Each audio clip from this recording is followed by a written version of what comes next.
Good evening, everyone. Welcome to the Great Lakes Fishing Podcast. We're broadcasting live tonight from the show. I don't know, it was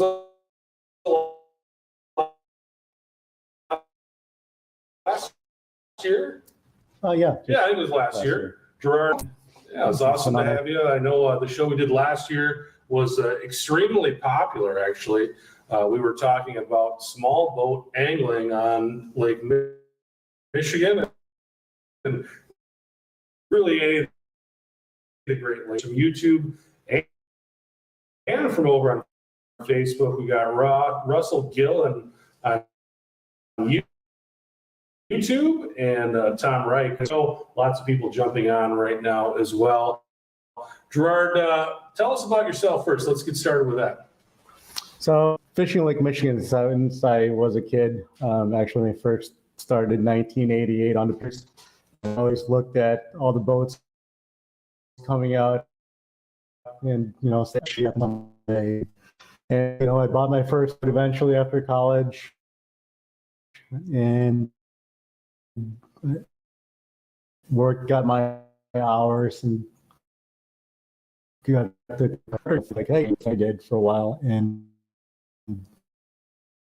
finally said, okay, it's your turn. You can run the afternoon trips, which Only made you carry it back up the hill. Yeah. So, but it was good. It was a good learning experience, working on the guys on our dock, giving you tips to catching you on a bad docking. So it made it really easy for me to learn.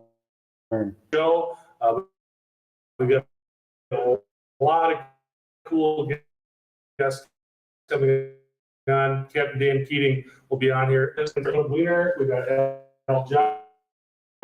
Johnson, Arnie, Arredondo, Captain Jason Woda from Lake Michigan Angler joining us later on as well. So a lot of cool guests tonight. We'll be talking fishing here.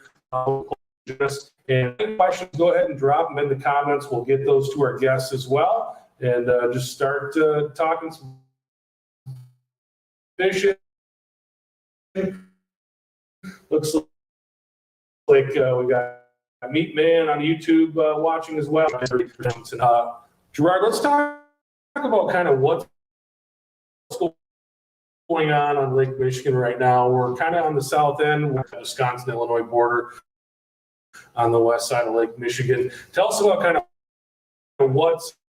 how the fishery's setting up this year. Clearly iced out, well, or at least harbor iced out, so we were able to launch our boat earlier this year.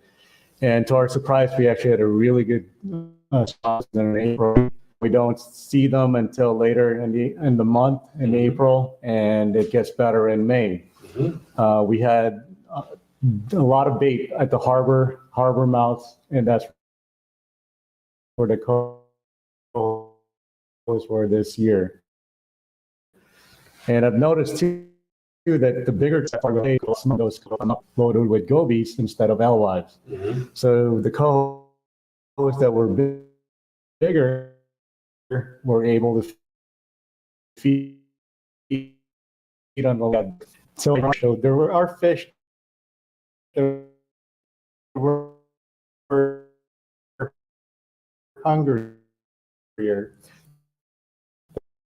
Like the little shore is where the food was, and that's where the fish were. Yeah,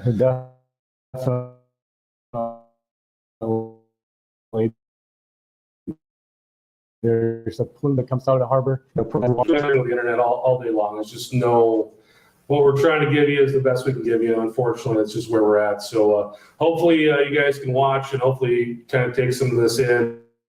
But at this point, there really isn't anywhere we can go as far as that goes.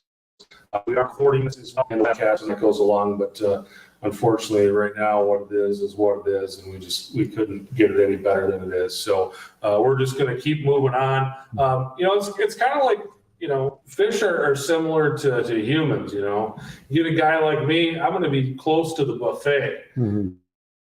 And a guy like you, you can go out and swim around and maybe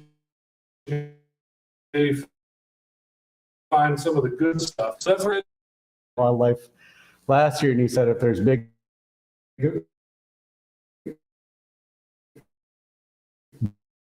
big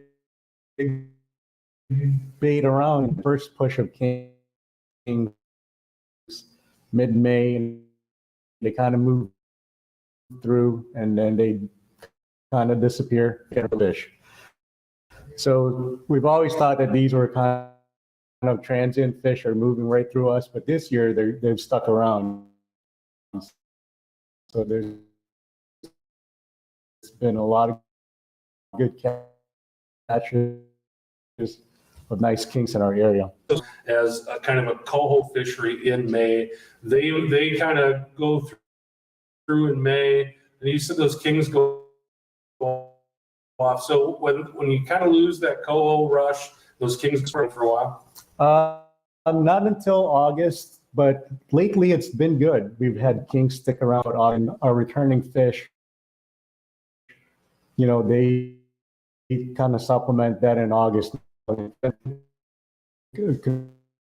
Even through our Salmon we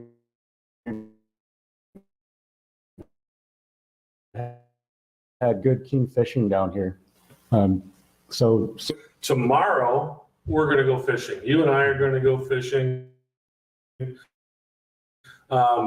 Let's talk about that a little bit. So it's Memorial coming up. And, people are going to be going out fishing. So we're going to be kind of doing, what should that setup look like? Well, the kings have been holding fairly shallow, 60 to, let's say, about 110 feet. We had a northeast blow here for the last 2 days. So tomorrow we might have to do a little pre-fish in the morning. So clarity is good in the shallow water. If not, we might have to push out a little deeper. I went out this morning just to check on the chin up there.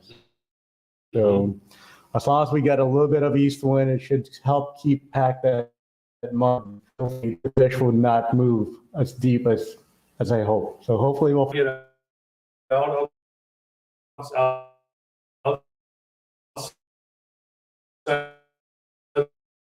that mud line.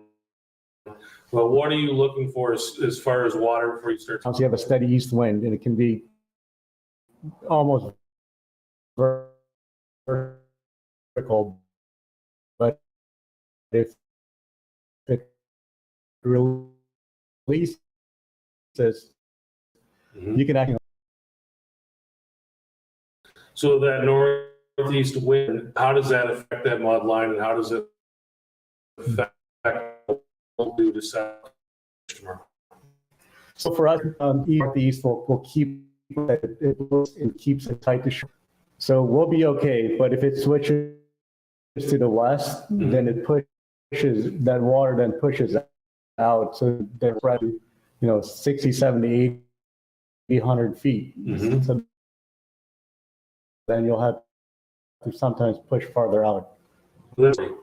And it could, yes. Tomorrow might be a little sporty, but we'll give it a try. Yeah, he's like, hey, we might be running into some waves tomorrow. Do you want to go out in a bigger boat? And I said, you know what?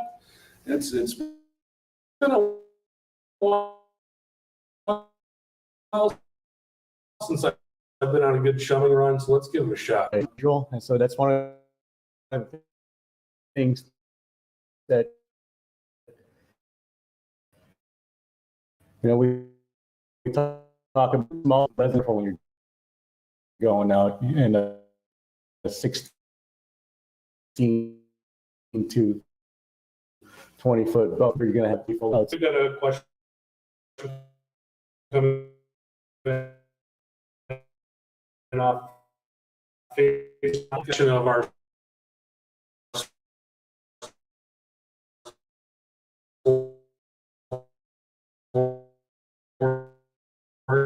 the group talking about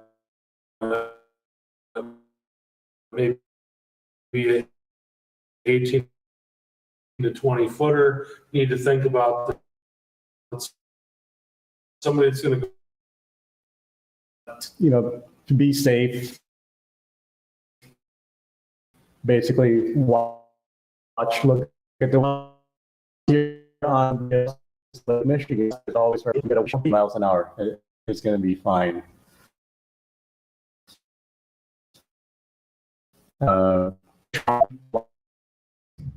Radio, your flares, or now they have the battery operated ones. Those are nice. And just double check everything, that anything that the Coast Guard required, to make sure that you have that on your boat before you get out. Very good. How about handling those waves? So you talked about getting outside the harbor, having that, that you're running into those waves. How about just running that boat? What are some things on the boat as far as running your boat that we're going to be doing tomorrow, that you're going to be doing to try to make that ride a little bit better? So looking at the wind tomorrow, we'll probably have to come out and troll with the wind as much as we can. If it's east-northeast, we'll probably troll with the wind as much as possible, at least on setup, so we don't have to fight it. Mm-hmm. And then we'll try to control the boat, depending on the direction of the current, then we'll turn the boat.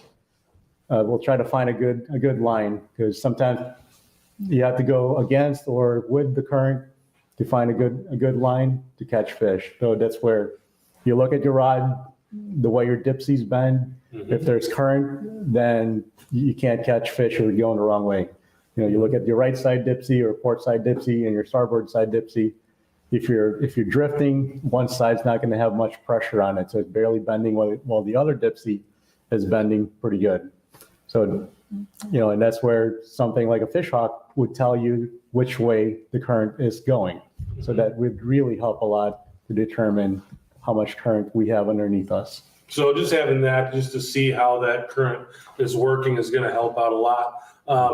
But just as far as handling that boat, so I'm assuming we're going to be running your kicker, mm-hmm. and then your bow mounted steer. How do you kind of run your boat in a day where it's going to be a little bit rough? When it's a little bit more rough, I definitely crank up the front trolling motor. Mm-hmm. When it's nice and calm, I always try to set it as low as possible, 3 to 4.5. But when it's rougher, I'll try to go 6 to try to keep the boat pointed straight. Mm-hmm. So, and also the kicker, you work it in tandem. The kicker goes, it barely moves actually on the kicker side. I'll just hit the throttle just a little bit and let the front of the boat kind of control the boat when it's rough. All right, let's get to Tom's question, and I'm going to kind of set this up as pretty much any lake, anytime. But Tom wants to know, how soon would a thermocline set up on a given lake, being that it's been a slow warming this spring? So how does that thermocline set up? How is that affected on a spring like this, where it seemed like we didn't have that horrible winter that we've had, mm-hmm. but it just never made it to spring? I mean, it was, we started warming up pretty late in the year. So actually, yesterday we had water temps in the 60s, and this morning it was actually in the 50s. So if we have a nice calm spring day, that water actually warms up pretty fast on the surface. So mm-hmm. as we all know, surface or warm water floats on top, mm-hmm. and the wind can break that down easily. So as long as we have some calmer days, the water can warm up, and the wind really dictates a lot of the water temperature in Lake Michigan. So I do a lot of water sampling for my work, and we monitor a lot of the beaches. And I've seen where we get 3 days of west wind in August, 100-degree days, and that beach temperature is 42 degrees after 3 days of west wind. So it can break it down. So our thermocline here is predicated on wind, and wind is wind-driven. If you get a north wind, it'll push a lot of that warm water south mm-hmm. during the summer. So then we'll have 70-degree water 90 feet down. So that's where your thermocline is, 90 feet down, which is good. It helps us a lot because it eliminates 90% of the water where fish should be. Mm-hmm. So we talked about where that thermocline is, and let's kind of break this down. And I know for a lot of people this may be kind of old hat, but you're looking for that thermocline. You say it eliminates water. Mm-hmm. So those fish are looking for that preferred water temperature. And again, that's another one of those deals we talked about, the fish hawk helping you out with current, mm-hmm. but having that temperature data and knowing where that temperature is, that preferred temperature where those fish are, is really important. And when you say it eliminates water, how does it do that? So fish don't really want to stay in water above their preferred temperature. So, kings will be in the 53 or lower as their preferred temp. However, a lot of times they will feed in 70-degree water right away when the sun's just crack of dawn. They're going to be there. There's bait. They're going to eat, and then they're going to leave. So if you get out just before sunrise, you set up for here in Winthrop Harbor. We have the hills in front of us in 40 to 50 feet of water. Then it drops off at 60. So we have a nice little break line that's really, really steep. And the kings will come in there even if the water is near 70 degrees or around 70 degrees just to feed in the morning. But if you didn't know that the temperature was 70 degrees all the way down to the bottom, you might stay there a little bit too long and not follow the fish back out. So they'll feed for an hour or two and then head back out deeper. It's kind of like going out and having your barbecue outside, and then you got to go back inside where the air conditioning's on and lay down. Definitely, yes. After you have your barbecue. Yeah, you got to have that comfort zone inside. But with kings, they're going to still keep feeding all day. So they'll probably go out deeper and find a comfort zone, but they'll still feed. Find that comfortable area to feed, because hanging out in that 70-degree water isn't where they want to be. No, it's not. I mean, they definitely are not happy in that water temp. Yeah. So again, tomorrow is going to be a little bit of a different deal because we're going to be running into sunshine as well. Right. Not a lot of cloud cover. So how does that affect your program tomorrow? Well, hopefully a little bit of that watercolor will help us a little bit. We'll probably push out a little bit deeper and try to find some fish. We'll definitely start off shallow and then push out deeper.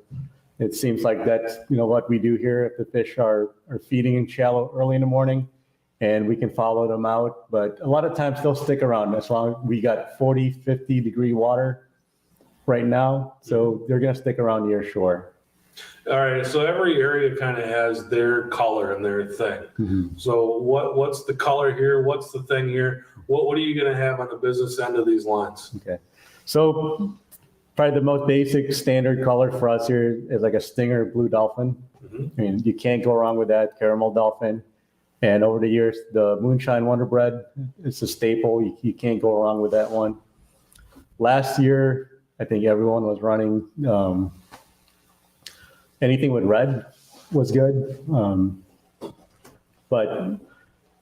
on our flies, it's basically anything with green. It is good. You can't go wrong with a fly that has a green gold, green mirage, or the bullfrog.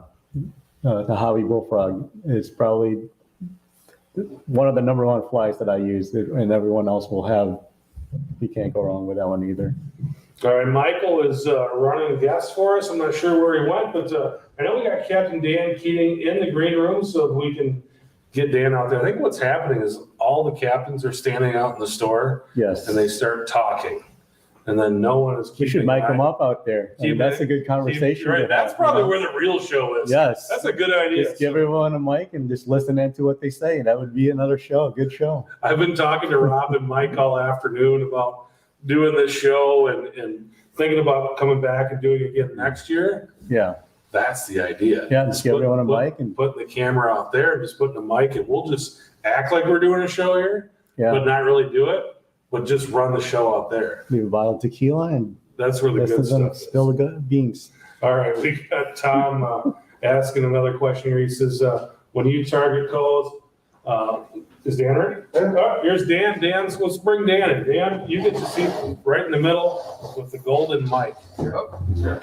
Can you make it through? Oh, the golden mic. Wow. Yeah. When you're Dan Keating, you get the golden mic. That's a lot of pressure, Chris. How are you? Hey, it's great to finally interview you sitting right next to you. Yeah. I've had you on the show a lot, but usually it's through the computer. But to have you sit, if you can just pull up just a little bit closer, that'd be good. It's a little intimidating, the golden mic. It is the golden mic. Well, we always say that's where the It's a pleasure to be in the same show as you. Always the most special guest gets yes, the sir. golden mic. I don't know about that. So that's you. How's everything going with you? Good. I know you had a great season this year going out and doing the salmon schools. Tell us a little bit about that, how that went. Yeah, that's a lot of fun for me. We did them in New York, a number of them in Michigan, Wisconsin, and Illinois. And so it's a lot of fun going around and talking to people and talking about the Great Lakes and just the whole, the ecosystem and how the water and the currents flow and catching fish and all that. So it's a lot of fun. And you got something that you're just kind of starting out with, and that's the salmon coaching. You're doing stuff from all over the place with all different folks. Tell us a little bit about that. Yeah, so the salmon coaching it's kind of something new that we're trying to do. It's basically taking all of my experience that I've had, and then fishing, the last 2 years, I've fished with a lot of other guys around the Great Lakes now. So taking that experience and working one-on-one with individual anglers. It's done over Zoom. I've done it with guys on Lake Ontario, on both the New York side, the Canadian side, Lakes Huron, Superior, and obviously Lake Michigan. And what I find is that there's, our fishery has gotten really complex, and there are certain things that are super complex about the fishery in the lakes, but there's certain things that are really, really simple. Mm-hmm. And it's like, the level of expertise for anglers is very different. There's guys that are just starting out, and there are guys that could be, teaching all of us on how to catch fish. So getting to work with a wide cross section of anglers. We use navionics. We look at the structure off of their home port. A lot of guys like that talk about what areas are going to hold fish, talk about how the currents in the individual lakes are going to impact the fish. Because really, while there's a learning curve to the tactics, the lures, and there's a lot of different ways to catch these fish. There's not one way to do it, but you don't catch them unless you know where they're at. And that's the big key for it. Yeah, finding the fish. Yeah. You can throw as many lures as you want at them, but if there's nothing down there, it doesn't matter. I think, a lot of people probably disagree with me, but I think that on any given day, you go through a school of fish, there may be 10, 20, 30, 40 lures that fish is going to hit if you fish it right. It's not like there's one lure that they're going to hit. So let's talk about that. That's something that, people think about a lot. And it's probably something that Rob and Mike don't want to hear about is, you can catch them on any lure. They want that one that they're trying to sell today. Yeah. But let's talk, Mike's already laughing about it. But let's talk about, if somebody's going to go out and go fishing and try to figure out that formula, how do you do that? Like, how do you get out there and kind of figure out what you're going to do to get started in any given day? That's a really big question. That's a loaded question. That is a big question. If you buy my book on page 75, there's a list. No, I'm kidding. No, my books teach you how to choose lures for the condition. So essentially what I'll say is that there's a really big experiential curve. Mm-hmm. So you can start with, there's online forums, there's, fishing clubs, there's things like that where you can kind of find out what lures are working.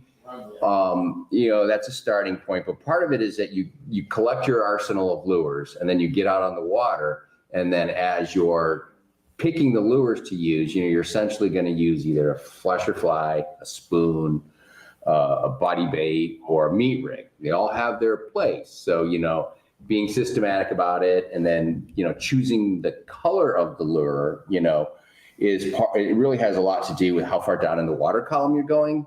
It also has a lot to do with how the waves are, big, little, water clarity, sunlight penetration, what species are you targeting. The books in the Salmon Coaching cover all of that. Put a shameless plug in. So you're picking it based on environmental conditions, the species you're targeting, time of year. And then as you gain experience, you learn that the lure that Mr. King salmon or Mr. Coho is going to hit on the beach or in 20, 30 feet of water is possibly a different lure than he's going to hit out in 300 feet of water. Mm-hmm. So it's partly just learning to identify all those little things. So, and I've seen that a lot. I mean, one of the things that, you talked about all the different forums and everything. One of the things that I see all the time is like the Great Lakes fishing page on Facebook. And I actually this morning was on there and somebody said, hey, I live on Lake Huron and, I went fishing with my dad 30 years ago and I want to start again. Where do I get started? That's a loaded question, right? Yeah. Where do they start? You just got to go out and try. Well, that's funny because that was the answer that many people gave. And a lot of people said, oh, you got to go to Captain Dan Keating and get his books. And there were people that said, check out Lake Michigan Anglers podcast. And there were people that said, check out Tangled Tackle. And there's a lot of different resources out there. You can go to the Great Lakes Fishing podcast. And there's a lot of resources out there, at least to kind of get you the ball rolling. But getting that ball rolling to putting the boat in the water and getting out there is kind of it's a tricky thing. There's more information than ever out there. So there's lots of places to start. We have had, sold thousands of books all across the Great Lakes and had tons of emails, calls, comments from people on, wow, it all makes sense. This really helps. Mm-hmm. Because the books really do. They boil it down and they give you, the parameters that you're working with. But, using, Facebook, love it, hate it, I'm not going to debate that. But from a fishing perspective, there's a lot of forums, a lot of pages, a lot of information on there. So you just got to learn who in your area is putting information out there. And then the thing that really helps is if you can find some other people that are fishing, going out with somebody else. Doesn't have to be a charter captain. That's certainly a way to do it. But going out with other guys that are fishing and watching how they're doing it. And I have a number of friends with small boats that sometimes go out by themselves because they can't find anyone to fish with. So right. And the other nice thing about going out, if it's just you can run only so many lines, but all of a sudden you got 2 or 3 people in the boat, we get more lines out, and that's when we can start trying things and playing around with things. You're out there with 2 or 3 lines, you kind of want to just be running your A team. But if you're out there and you got 9, 10 lines in the water, you can start running some B team guys out there and just seeing what happens. Yeah, and the more lines you run, the more you can experiment. And sometimes putting all those lures out there will help you figure out the fish a lot faster. Running less rods, though, you just have to work them harder. You have maneuverability. You can really get on the fish. But you just have to work them harder and be more intentional. Yeah, well, that's something that we can get into then. Running the 3-rod spread. How would you do it? I ran like a 15 to 20 rod spread most of my life. So yeah. I'm not the person to ask that. Just go far enough out where no one's watching. No. How do you do it? So you have to be intentional. You have to say, what am I doing today? What am I fishing for? Am I fishing for a king? Am I fishing for a coho? Am I fishing for a lake trout? And you have to pick your lures for that, but you really have to pick where you're fishing based on that. And then you have to make really good educated guesses about how long you let something ride. So I know a lot of people that fish with 3 rods, and I have a lot of respect for them. I know guys that are over in Michigan catching their 5 kings on 3 rods. And to me, that's someone who knows how to fish. So what you have to do is go, okay, if I can run one down, I would start out, early in the morning if it's aggressive, maybe you're going to run all downriggers and divers. Now, as the sun comes up, the aggressive rods don't hurt. You have to make that decision to pull that dipsy and those 2 downriggers, even though they just, had a bunch of bites early, and throw out some lead core or copper on a board. So you have to change which rods you run. So you're not just going to run 2 downriggers and a diver all day. You're going to run a combination of them and try to make decisions off of what you figure out with the fish. So, and I would still say the same principles if you had 15 rods out. You keep that stud lure in, and then you take a rod, those other 2 rods, and you just rotate the lures and you change them until you figure out what they want. Unless you know there's fish there and you got the magic bullet. So for that guy on the Facebook page that's thinking about getting out there, what does that lead core rod do that the downrigger rod and the dipsy rod is not doing for him? Why make that change? Yeah, so a downrigger is more, it's definitely more sporting to catch a fish on, so that's great. But the downrigger is behind the boat. Okay, you know exactly where it's at. If you're running a flash and fly, it's kind of aggressive, shorter to the weight. You can take a spoon and you can throw it way back 100, 200 feet, run it on SWR, light line. You can make it stealthier, and that works great a lot of times. But there's just times where the fish are spooked by the boat, and you got to get the lure out to the side. And lead core has a more hypnotic presentation. It's kind of got a dancing through the water motion, rises and falls. And sometimes for whatever reason, you're a biologist, right?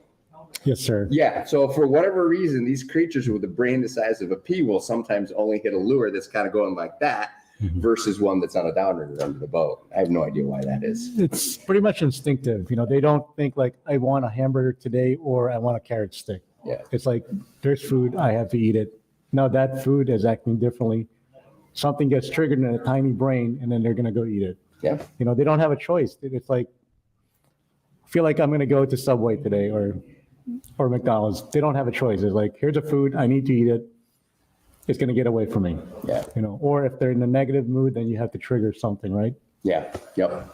All right, Gerard, you got a question for Ted and Dan? So, okay, so if you have a spread, how do you ever work your flashers in conjunctions with the spoons to make things kind of more attractive to a fish? Oh yeah, absolutely. A lot of times you'll take, is this with 3 rods or we got the full pumpkin patch out? Let's say that full pumpkin Okay. patch. Let's do We've got another Let's do small rod 6. question coming in. Yeah, let's say All right. 6. Let's 6 Yeah. rod spread, 2-man spread. All right, so you got your 6 rods. So a lot of times what you're doing, if you're coho fishing, if you're lake trout fishing on the bottom, or if the fish are really fired up and aggressive, sometimes just putting a whole bunch of flashers and flies together is better. But I've always, for forever, have always wanted to put a spoon, or in Michigan last year, guys were doing body baits for the kings. You put it just below the flashers and flies, maybe under them, somewhere in the vicinity, because I've always felt there's a certain amount of fish that come in and they're interested in the flashers and flies, but they hit that spoon. Okay. And a lot of times it's the biggest king of the day that it's that Still spoon. hit the spoon. So yeah, mixing them together like that. But then all of a sudden, if you see that spoon's catching all the fish, then you got 6 rods. Now you got to start pulling flashers and flies. Would that also affect the bite though when you pull the flashers? That's what you got to do. If you pull too many and the bite stops, you got to put them back out. Okay. But I would never, necessarily go like, okay, we have 5 flashers and 1 spoon out to start. I'd probably never go really fast to, I got 6 spoons out and no flashers. You always like to have some in that spread. Okay. So So you have to find a balance where the more you pull out and your bite slows, then you have to put a little bit, some of the flashers back in. In a big part, the experiential part of this, I talk with this a lot about guys on the salmon coaching, is part of what you have to do is you're like a coach while you're out in the water. So as you're catching fish and getting success, you got to either have a file cabinet in your head and keep track of it, or write it down somehow. There's some great apps. You guys have an app that you can use with the Fish Hawk where you can put that information in. I know guys that record every single hit and the lure on it. But what you have to do is also factor what's the weather like, what's the sky like, am I offshore, am I inshore, is it June, is it August? Once you factor all that in, you can really pattern these fish and you find that, okay, next July, similar conditions, thermocline is 70 feet down, cloudy, the fish are going to hit certain lures, certain types of lures and certain colors. It's not rocket science. Yeah. So that leads us to our next question from David Clark. He says, what's your go-to 6-rod spread for kings? And your answer is going to be, it depends on what all those things that you just said. Yeah. So let's say we're going to go fishing tomorrow, right? Yes. It's going to be sunny. We're going to have a northeast wind. Yes. After a big blow. What's it look like? It depends. Is he on the west side of the lake, the east side of the lake? He's going out of Winthrop Harbor. Oh, you're fishing. Jerry's going to pull his notebook out. Oh boy. And it's after a northeast wind. Well, it's the fish have been spreading out. I've been dealing with a lot of back issues, so I've only got out on the water last week because couldn't stand up a few weeks ago, which is real fun. But anyhow, it seems like the fish are already in a June pattern. They're already dispersing. The cohos were early. They were more spread out. They're not behaving like they normally do. I think the fishery's changing a little bit again. So you've got your cohos spreading out. You got a certain amount they're going to be inshore, and a bunch of them have already drifted offshore. It seems like we just now have more and more kings moving into the area here at North Point, Winthrop Harbor. So after a northeast wind in that situation, typically it's going to take whatever fish that are out deep and it's going to concentrate them. It's going to pack them up somewhere. Now, those fish that were in 240 feet of water, will they be in 210 feet of water, or will they come all the way into 140 or 150? So that's kind of where you got to figure that out. So I would target a 6-rod spread tomorrow out of North Point. I'd have 2 rods for kings first thing. I'd probably have 4 rods for kings first thing because that's what I like to catch. And they'd be 2 riggers and 2 wire divers. And I'd have 2 rods out for coho. As it comes up, if you end up offshore, you're not catching any kings.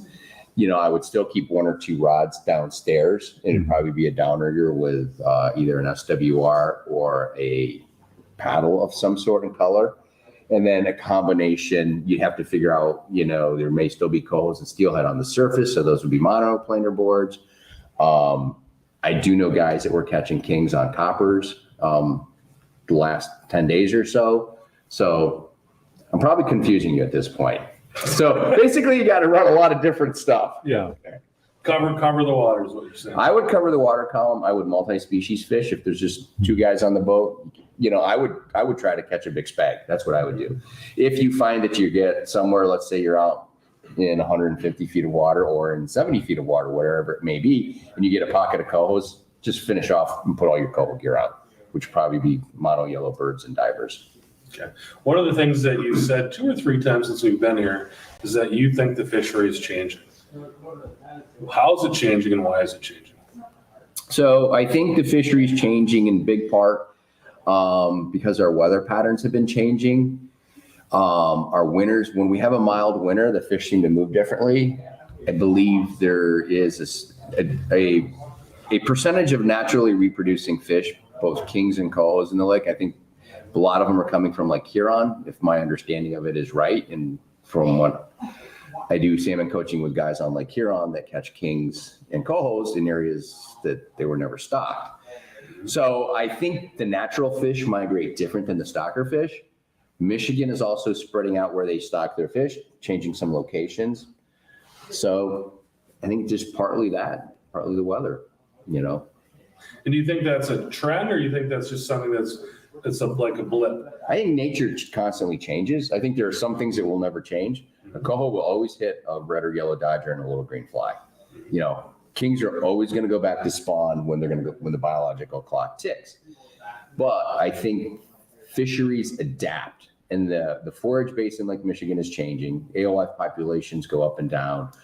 There's other stuff for the fish to eat. The other species like the cohos and the rainbows, they don't just feed on alewives. So they will spread out and go wherever there's a food source. For them, it could be an insect, it could be spiny water fleas, could be a goby, could be whatever, especially for a steelhead. So they're just adapting. Mm-hmm. So we just have to adapt our techniques too.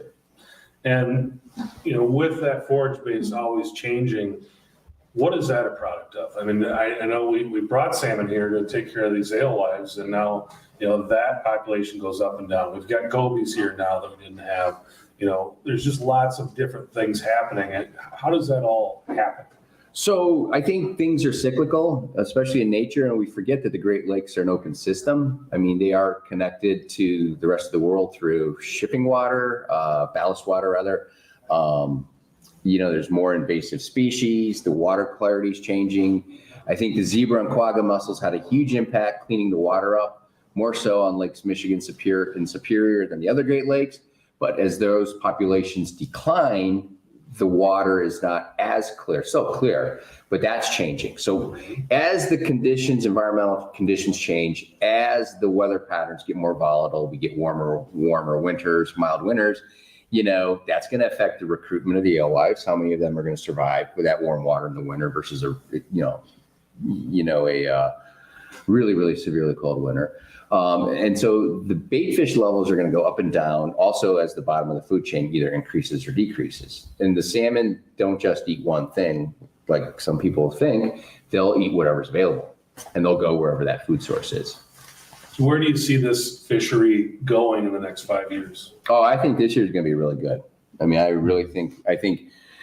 think both Lakes Michigan and Lake Ontario have really strong populations. I think the kings are coming back in Lake Michigan. I mean, the size of the kings last year was fantastic, all around the lake.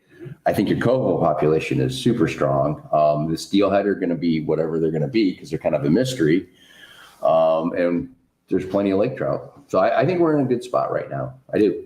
I think they're increasing the stockings too, right? Well, that doesn't hurt. I've seen some increase. Yeah. That should help us really good. So, people want to find out more about you, find out where those books are, find out how they get the coaching. How do they reach you? Yeah, you can reach me through, obviously through Facebook on my Dan Keating page or at my website, www.captaindankeating.com. So, That's where you can reach me. Awesome. Appreciate you driving down to see All us. right. Thanks Good for to having me. finally Thanks for doing have you this. next to me, and we'll have to do this again. Right. But very Thank you, good. sir. Good seeing you. All right. Captain Dan Keating, thanks to Thank him you. for coming in and hanging out with us on the show. We've got Captain Sarah Sandal from Schools Out Sport Fishing hanging out in the crowd right now, and she's going to step over here and jump in with us. How you doing? Good, how are you? Very good. It's good to have you scoot up to the mic. I got to tell you, you are the first female captain we've ever had on the show. Awesome. So that's pretty cool. Yeah. Tell us about yourself and what you do. I am a teacher by day and a charter captain in the summer. I've been fishing the lake for about 10 years. Started out fishing tournaments. My brother said, Sarah, you have the summers off. You should totally be a first mate.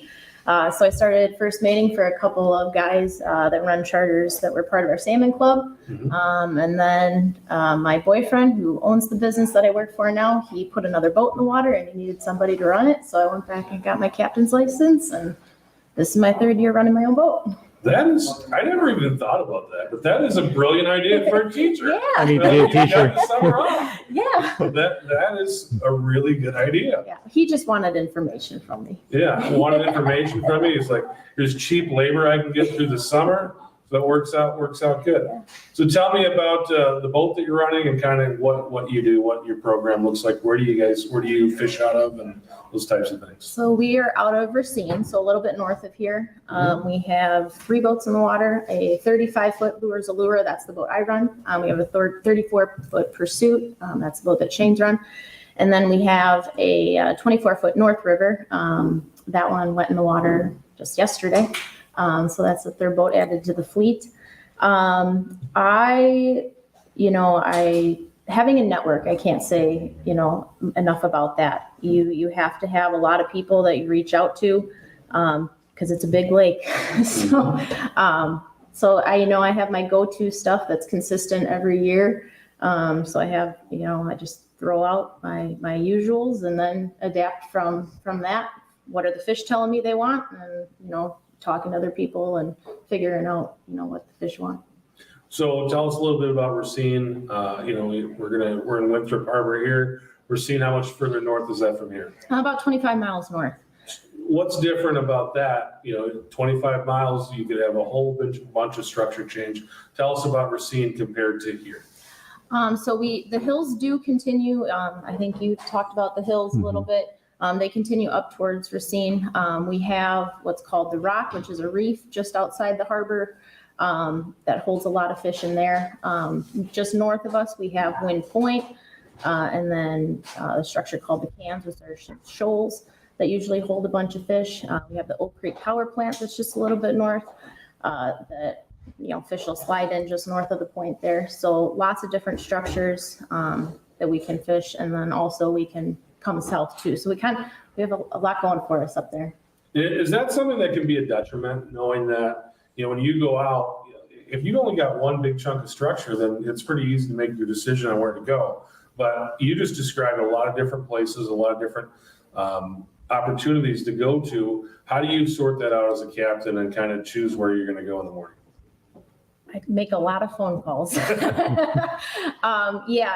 It's I'm still in school right now, so I'm a weekend warrior for a couple more weeks. So Friday night comes around, I make my phone calls. But once summer happens, I'm out there every day, and that definitely helps because you get your patterns out, and then you just follow the fish where they go. So right now it's definitely, making phone calls with the charters that have been out during the week and kind of figuring out a game plan from there. But once you're out there every day, you got them figured out, and then you have people calling you. Right. So the main question, knowing that you're out of Racine, what's your favorite flavor of Kringle? Ooh. Definitely the apple. Yeah. Yeah. Apple Kringle. Our customers like those too. Yeah. Larson's Bakery, is that still the thing there? We usually get O&H. So there's 2 bakeries. Is it like kind of like if you like this kind, you don't like that kind? Yeah. Right. You can't like both. Right, exactly. I think that's how that works there. Yeah. So just a cool community. You've got that is it the Danish community, right? That makes the crinkles. So Yep. a cool community and just a great place to fish. Tell me a little bit about the fishery there in Racine and kind of how the seasonalities work. So we definitely have the coho early, just like Jerry and Dan said, they definitely showed up early. And then last weekend we were already out in 200 feet of water chasing them. So yeah, coho early. And then as the season progresses, we start moving out towards the hill. And then, July, August, the hill starts setting up with those kings coming in. And then there's always the offshore bite that we'll eventually get out to. But we just stay closer to shore early on. And then as the summer progresses, make our way out a little bit deeper. What are the returns like? What's that fall return like out of Racine? It's awesome out of Racine because they stock the kings right there in the root. Mm-hmm. So we do have a lot of return. The harbor mouth is a pretty crazy area in the fall. Especially those kayakers, right? Yeah, those darn kayakers. Jerry, do you have anything for Sarah? Okay, so one thing you haven't mentioned yet, and I know you guys have quite a bit of really good brown trout fishing up there. We do. So spill some beans on We that do. one. When's the best time and presentation? I mean, there's some browns. They're always around. It's getting them to go. I just run stinger spoons. The copper blanks and the gold blanks really do well.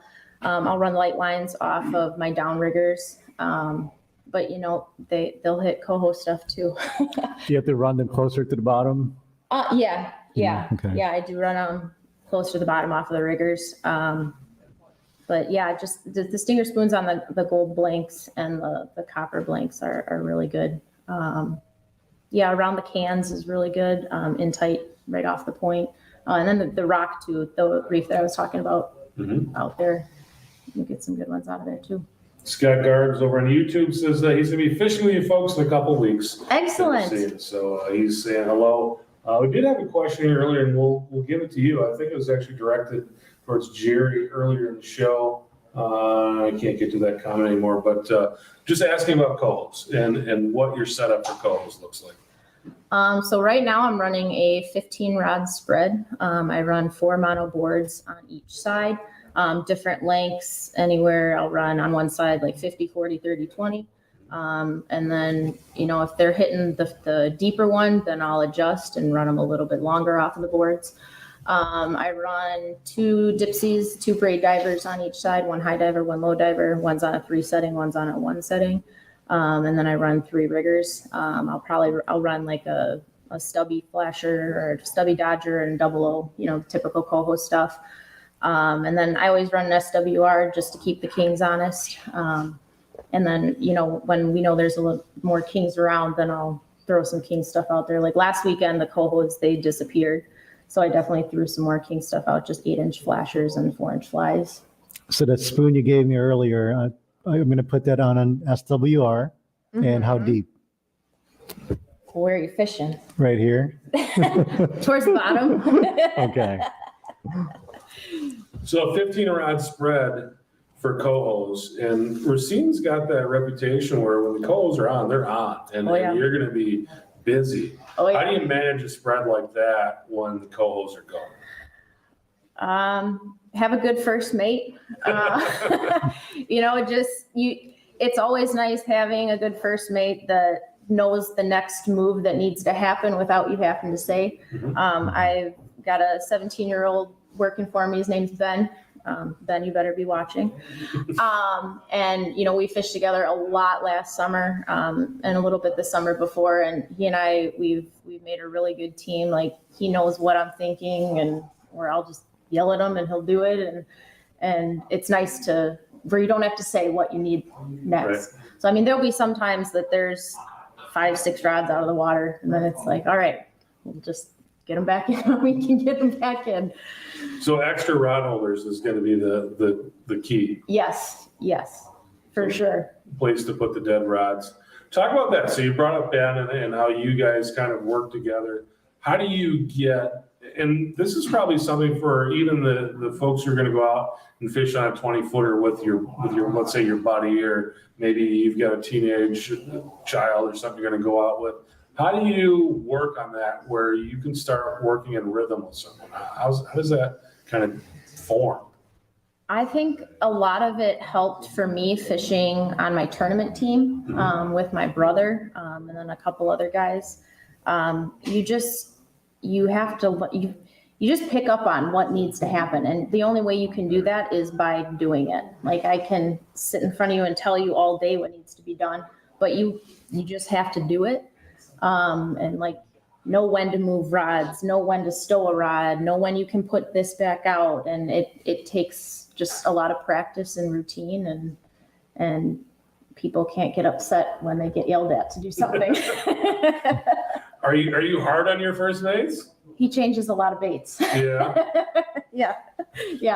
No, he's a good kid, hard worker. How long have you been with him? This will be his third season fishing with us. So he came out with his brother and his dad and his uncle as customers of ours. And he fishes nonstop. As soon as he's off the boat with us, he's out fishing somewhere. And Shane asked him, my boyfriend Shane asked him if he wanted a job, and he's like, yep. So he just started fishing with us, and here we are 3 years later. And that's kind of a weird, I mean, I shouldn't say weird, but it's a tough thing to do, because if this is his third season as a 17-year-old, he started as a 15-year-old. How do you, as a captain, trust your business? Because it's important. Your first mate's like kind of the first person. It's the person that your customers are really interacting with almost as much or maybe more than you. Yeah. How do you bring a 15-year-old into the fold and get them working with you and for you like that? I think, having a good upbringing and having good work ethic is huge. That which he does. And I mean, he can be quiet sometimes. Sometimes like then it's okay. You can talk to the customers. But just he'll chime in when he needs to chime in. But no, he's good. And I think he sees how I interact with the customers and just kind of feeds off of that. Ben, we've been talking about Yeah. Make sure you do a good job this summer. You will. Have you given him a downrigger that has full control over? Yes. Okay. Yeah. It took me at least a year to get a downrigger where I could do whatever with that downrigger when I was first mate. Yeah. And the first spoon, I'm like, okay, what do I put on this now? So. Yeah. So Jerry, when you get to that point as a first mate where you get your own downrigger, maybe even let you set up a dipsy, or maybe even let you set up something out on a board. What do you do? Are you going to do something similar to what the captain wants, or are you just going to go and do your own thing? Well, the first year where I was given, like a chance, you try to go something like that the captain never uses, because you want to show off. It's a natural thing, but What if you lose though? It's a gamble, right? it is. Yes, it is a gamble, right? I mean, the young kids always want to prove something, Right. which it can be good. Yeah. Like I brought in a marabou fly, a purple and white marabou fly, because I caught it in my boat, and I brought it, and he looks at me like, no. What? Yeah. Oh yeah. There's sometimes he'll come up with something. I'll be like, No. you're not putting that out. Now, if it's a tough day and we're not catching anything, I'll be like, you can put whatever you want. I'll just catch us something. And it's a tough day, right? When the captain said that. Yeah. He's like, can I put that on? I'm like, I don't care. And you better shine when the captain gives you, Ben, when the captain gives you the opportunity, you better take it. Yep. And you better shine. Throw the kitchen sink at him. We do that sometimes. Got to figure them out. So what's it like for you? It's time to go back to school when those returns are starting to happen. It sucks. Yeah. And in May when the cohos are getting caught and I'm sitting at school just like, oh man, I don't want to get out there. And then of course the wind blows on weekends. But yeah, no, it's tough, but it is what it is. If you got any questions for our guests, go ahead and throw them in the comments. We'll get them to the guests. Talk about just kind of how the weather reacts in your area. So we've been talking about Winter Harbor and with Jerry and with Dan about that northeast wind that we're looking at tomorrow. But how does the weather affect the fishery in the Racine area? Same thing. That northeast wind is a killer. Another pattern I've picked up on, when that southeast wind blows up in the afternoons, it tends to shut the fishing down. So that can be a little bit tough, but yeah, like you were saying earlier, that west wind is our friend. Yes. So that's always nice, but yeah, whenever we have a big blow, it kind of resets things. So then it's just a matter of figuring out the new patterns after that. So one of the things that I'm seeing a lot is, lake trout. And they're talking about doing some commercial lake trout fishing in Lake Michigan. And then, of course, there's a lot of people that don't want to see that happen. I think I shouldn't say most of them in the room, but everyone in the room, I think, is on board with that. Tell us a little bit about that and kind of what's going on with that in Wisconsin right now.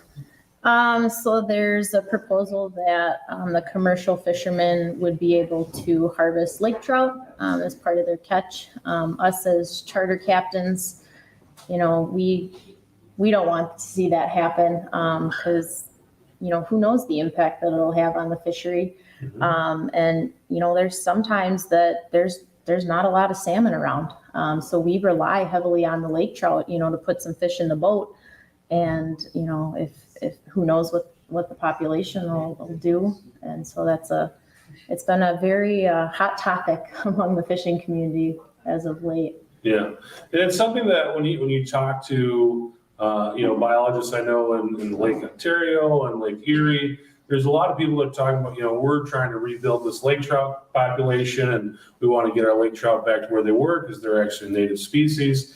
And now we're talking about commercial fishing them off of Wisconsin. So it just seems counterintuitive compared to what we're hearing in a lot of the other lakes in the Great Lakes. Mm-hmm. So it's kind of a tricky thing because they're saying that there's not enough bait yet. They've been stocking lake trout quite a bit, and now to a point where there's too many of them. So they're not. It sounds like sometimes they're not telling us everything that we need to know. Yeah. So I mean, what is the carrying capacity of the lake? Like how much life can it carry? Can they harvest X amount of lake trout and allow us to stock more silverfish? I think is a good question. I mean, it's a good trade-off. Yeah, and that's something that Wisconsin has done quite a bit of recently is they've stepped up that stocking program for the salmon, and it's something that I know the folks on the other side of the lake wish that was happening more on that side. There's always the kind of that balance that the scientists are going after. I know, what happened to Lake Huron 20 years ago is like the big fear. We don't want to see a bait fish collapse. So there's always this thing. And we could just go and just dump millions of fish in the lake, but that's obviously not the answer. So it's this delicate balance that we're dealing with right now. And it really, it affects a lot. It affects what everybody in this room is doing. It affects what everybody in a lot of different places are doing. We need to find the right balance for the fishery to make sure that we can sustain it through as far as we can anyway. Exactly. So it's a tough deal. It's a job that I know the biologists want to make the right decision. We all talk to those guys and gals, and they're good people. And they're trying to do the right thing for everybody, and it just becomes a tough situation. But the good thing is, I feel like right now we're in a good spot in a lot of lakes. And Sarah, I hope you have a great year. If people want to find out more about going fishing with you, where do they go? Check us out on Facebook, Schools Out Sport Fishing. And we're also on Instagram. And yeah. So Schools Out Sport Fishing, Facebook, Instagram, you guys have a website? We do, schoolsoutfishing.com. Schoolsoutfishing.com out of Racine. You can go and get yourself a Kringle, get out in the water, catch some nice salmon. Yep. It's a good time. Yep. Sarah, I really appreciate you coming on. We'd love to have you on again. So we'll Good have to see to you. Good fun to meet bring you, you in Captain. virtually sometime. We'll talk some fishing. Awesome. Thank you. Awesome. Captain Sarah Sandal leading us now. We've got Captain Caleb on deck, and Caleb is with Migrator Charters. I think Caleb, was he out fishing today? No, I actually saw him this morning. I actually honked at him and talked to him a little bit. You He said honked they- at him? Yes, they What was actually he doing if he canceled. wasn't fishing? He was over by West Marine. So, All right. I think Mike's chasing him down right now. yeah. And that's actually fine because we've got a question here from Scott, and he's asking you, Gerard. He says, how do you get started each day using your small boat electric trolling motor with your gas kicker engine? How does the autopilot trolling motor help in trolling? Like I said, depending on how much wind and how much current, it will depend on how much power I put on the trolling motor. And I try to let the kicker do half or more of the work just to keep the boat straight, So, and when I set up, I don't like to go against the wind, especially on a windy day. I like to go with the wind and then adjust from there. Very good. Caleb, why don't you slide up a little bit closer? Awesome. Thanks for coming on today. Definitely. Tell us about yourself and your charter. I am Captain Caleb. I operate migrator charters out of North Point Marina in Winthrop Harbor. I have 36 lures. I've been doing this for about 10 years now between mating and captaining. Actually, Jerry and I both actually worked in the same charter boat under the previous owner for a while. Captain Bob Rosa. So that was kind of what we share there. So when he was talking about getting his downrigger, that actually kind of struck something there. I remember when I got my first downrigger. How long did it take you to get a downrigger? Actually, it wasn't too bad. No? Okay. No, he was getting a little older at that point. I think he was Okay. a little more lenient. Yeah. So, I start fishing usually about the earliest in the marina. I'm usually starting the last week of March, first week of April. Okay. And I'll fish till the first week of November usually. So, Before we get going, we got a comment here from Troy. He says, if Caleb was by West Marine, it means he was next door eating. He's always eating. which Troy? Looks like Oh, Troy, yeah. Troy Oh, yeah. Prochaska, I'm going to say. So he must know you. Yeah, he's going to Port Washington guys. Port Washington guys. So tell us about that. I love an origin story. So tell me how you got started doing what you're doing. So I worked kind of in the industry. I worked at Skipper Bud's, the sales service and storage place here. I worked at the West Marine store in town. I actually first made it for Keating first for about maybe an eighth of a season. I first made it for him. Okay. And then I ended up switching boats to an older captain named Lou. And Lou had been doing it for about 20 years. It was his retirement gig. And when I started working for Lou, he was probably about 80, 81 when I started for him. Yeah. So that was a trial by fire. Right. That was like, here's the rods.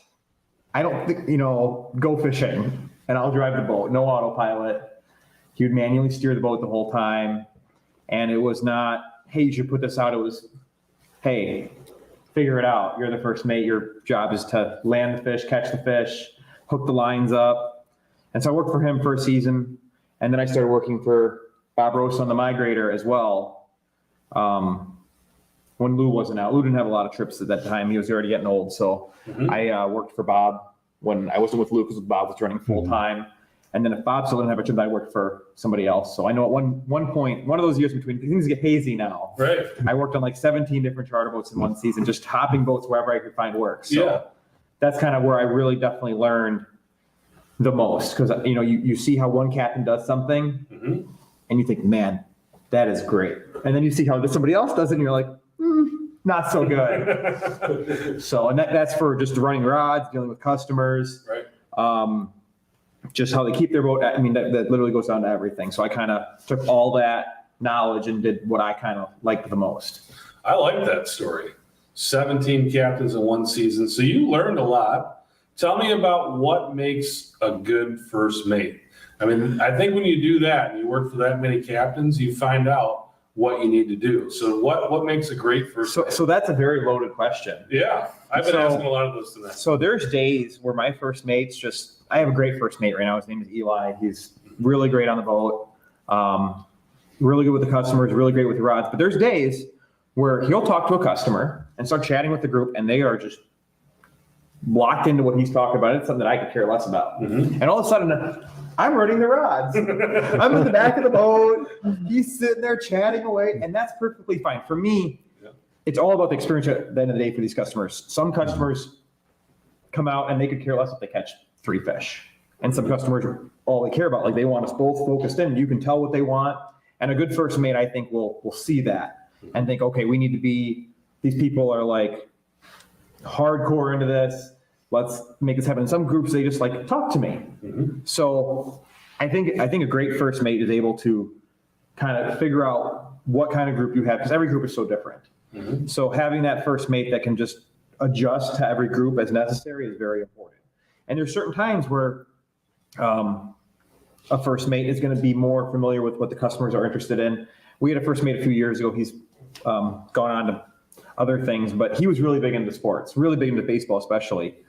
And if that group had anything about baseball they liked, they were locked into him because he knew all the stats and everything. And I'm just like, all right, well, I guess I'm just a first mate now, and I, go do things. But for me, it's all about the group at the end of the day. So But when it comes down to it, I think a great first mate can run the deck when you can't. So if it's blowing hard and you're in 4 to 6s, your autopilot's not holding well, you don't have to worry about it. You know that things are being taken care of. That's what it comes down to at the very end of the day, though, is can they handle the deck when you cannot be there to help? So let's talk about that. You went from mating on this boat to running this boat. Same boat, same charter, same everything. Yep. What was that transition like going from first mate to captain? I got my license in the middle of the season. It was one of the worst years North Point has seen for fishing. About 2 keys are in it. You get the afternoon charters. Good luck. That was pretty much the transition. Yes. Afternoon charters. I got all the afternoon charters when fishing was real easy. And he showed me how to drive the boat one time. And he said, whatever you hit it at the speed you want to hit it. and that was pretty much it. So he was kind of trial by fire. But I mean, by that time I was already running, probably like you were. A lot of the decisions for, what gear we were putting in the water was, kind of given, we had the freedom to do it. So it wasn't a huge transition for me. And it was nice because I'd been working for Bob for a few years at that point. So most of the customers I knew and they knew me. So a lot of times they're just like, oh, it's just Caleb today. Yeah. It wasn't like it was a huge transition. Same thing when I bought the company and I took over. It wasn't a huge adjustment for me just because I already knew all the groups. And, you felt a little bit of extra pressure when you kind of thought about the trip they had last time when the previous owner was there or when Bob was captaining. It was like, oh, we're not doing so good. I hope they don't think it's my fault. Right. So when it was just, it's just one of those days of stuff fishing or whatever. So. But if you remember them being out there on a tough day and you're hammering them today, you're the hero. Right. Definitely. Jared, do you have anything for Caleb? Yeah, I mean, with the first mates, it's basically like, hey, stop showing them pictures of the morning trip. Yeah, you're not going to get a good tip.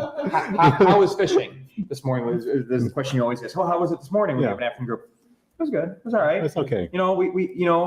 We had to work really hard, but we were able to put a trip together. It was never locked and loaded. It was Eventually, okay. yes. Joe, he tempered the expectations over time. It's like don't over, show them like the big rack in the morning. I want to name a boat Low Expectations. Low expectations. So who are you charting with today? Well, we're charting with low expectations. Yeah, it's probably a bad move for a business perspective. But hey, if you catch 5 fish, you beat it. It's a good day. Tough to market low expectations charters, though. Yeah, you never know. Well, let's talk about that a little bit then. Morning charter, that was your gig for a long time. What do you do in those situations compared to morning, knowing that you're going out there, conditions are going to be a little more difficult to start? What does that look like, and kind of what does the spread look like compared to what it would look like if you're going out in the morning? Because that's what a lot of these people are doing. A lot of folks they're going to work in the morning. They're gonna get out there in the afternoon after work, and that's when they're gonna go fishing because that's when they can. I actually like running a lot of times in the afternoon, a little lighter of a spread. I like to get the rods that I have in the water dialed in a little heavier, like really work the rods I have out. Just because if you have all that stuff in the water and the fish aren't biting, it's so easy to just start changing everything. And all of a sudden you finally get on a pot of active fish and you have nothing but junk in the water. I've talked in a lot of other seminars about this. It's just so easy when fishing is tough to end up with crap in the water. So I like to just concentrate on a handful of rods where I think the fish are, whatever area in the column they're in, and work those rods specifically and then figure out what they want in that area rather than just changing everything all the time consistently. Just work those rods. I also, summertime, I'll probably start a little deeper than I did in the morning. I'll see what kind of fishing was at the end of my last trip. I'll usually burn a little extra fuel and go a little farther. That's a big move. I assume a lot of people just go a little deeper. I also like to fish a little more. If I fish an afternoon and I'm not going to run way offshore, I like to fish right on the edge of our hill. A lot of times, a lot of the boat traffic slides out, or the recreational guys will go in for the morning, and that hill will be emptier. So a lot of times I'll actually stop short there and give that a shot. Because a lot of times you'll get a 10 o'clock, 11 o'clock bite in there for a little bit. And for an afternoon, it gives you the opportunity to maybe put a couple kings in the boat or just see what else is going on in there with all that other traffic. Whereas in the morning, especially if it's a Saturday morning, it's hard to a lot of times maneuver in there because not everybody is cordial. So let me ask real quick. Last year, I've watched you put kings in the boat and all of a sudden you're in 200 feet. How do you decide to leave those kings? And you had a lot of those mornings where you put some really nice kings and then you were gone. Last year we did something a little different. I really wanted to get on the kings, but at the same time, I'm trying to put a lot of fish in the boat. So what I was doing actually is almost everybody was just burning straight out deep, but there was a small band of kings on the hill. And I was setting up in 50 foot of the water. We'd put 2 downriggers or 2 wires out and like a 7 color down the middle. We can get between my first mate and I, we can have those rods in the water in 2 minutes, everything's set, and we can pull it all in a few minutes. Right. And so we were setting up in about 50 foot of water. I'd go on a southeast angle and we'd troll to about 100 foot of water, which where we are in the lake takes 10 minutes. And if we caught some kings, awesome. If we didn't, the rods were pulled and we were motoring out deep. And pretty much my thought was if I had 5 bites from 50 foot of water to 100 feet of water, I would turn on it. And I'd slide, make 1 pass back in. If I didn't have 5 bites, which, that's a short span for that amount of bites. If I didn't have that, I was pulling my rods. I didn't care if I had just caught a 25-pound king. I wasn't going to wait it out any longer because I knew that even out deep, because I had to run another 4 miles after that to get out to where the other band of fish was. And I wasn't going to miss that bite, early morning bite out deep too. I was trying to double dip. Right. So one morning we went 0 for 3 on 4-year-olds and the group was like, oh, we'd love to catch one of those. I'm like, well, sorry. we can stay here, but we're going to be lucky to get one more bite here and we're going to miss 4 or 5 fish if we don't leave now. If we don't leave now, we're going to miss out on this early bite and it's going to be good. And so we pulled our rods and we ran out there and, first 5 rods in the water, we had 3 fish and things were happening. And they're like, oh, we see what you're talking about. I'm like, yeah, I didn't want to miss this. We did our best to get you guys that too, trying to double dip. But that you couldn't just set up in there and set your whole spread and then troll out. Because then by the time you got out there, yes, you'd pick at some fish, but you didn't have the action you'd have if you fished right away out there. So we were leaving a little extra early, fishing real shallow just for a short period of time. And I expect to do that again this year. I actually enjoy it because it gives us that chance. I enjoy catching kings. But I also have to fill the cooler. You're right. And a lot of times those kings will bite for 30, 40 minutes and then They're out of there. and that's a long troll from 60 foot of water to 200. I had to pull that one day where I'm pulling lines in, the 10 color I left out, it just gets hammered by a king. We get it in, I'm like, they're like, we're still leaving? I'm like, yes, we're still leaving. It's so hard to leave when you just put a king in. I'm like, I promise you, not fully, but we're going to do better out there. From my experience, this is not From my experience. Yeah, it's always scary to leave Yes. fish to go find fish. Yes. It's like breaking the major rule of fishing. Never leave fish to find fish. And Rob and Phil are behind me. I think they put 4 or 5 fish in the boat and they're angling in, and they're only fishing 2-3 hours in the morning. And I had to leave and they're like, well, your friends are staying. I'm like, we got to leave.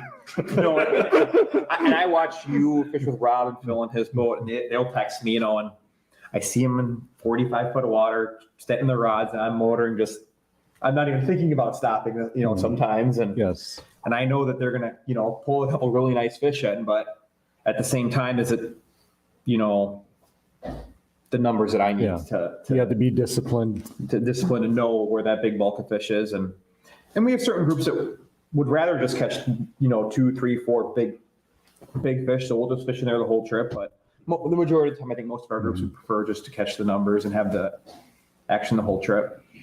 So You talked about pulling basically long lines and you're coming out of there.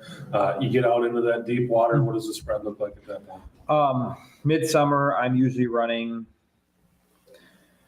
2 or 3 leads or coppers aside, a wire aside, and then depending on the day where I'm fishing in the column, 3 or 4 downriggers. I have a 4 downrigger spread. I actually prefer a 3 downrigger spread, but my boat does not have the ability to run a 3-rigger spread just because it has a big storage thing in the back.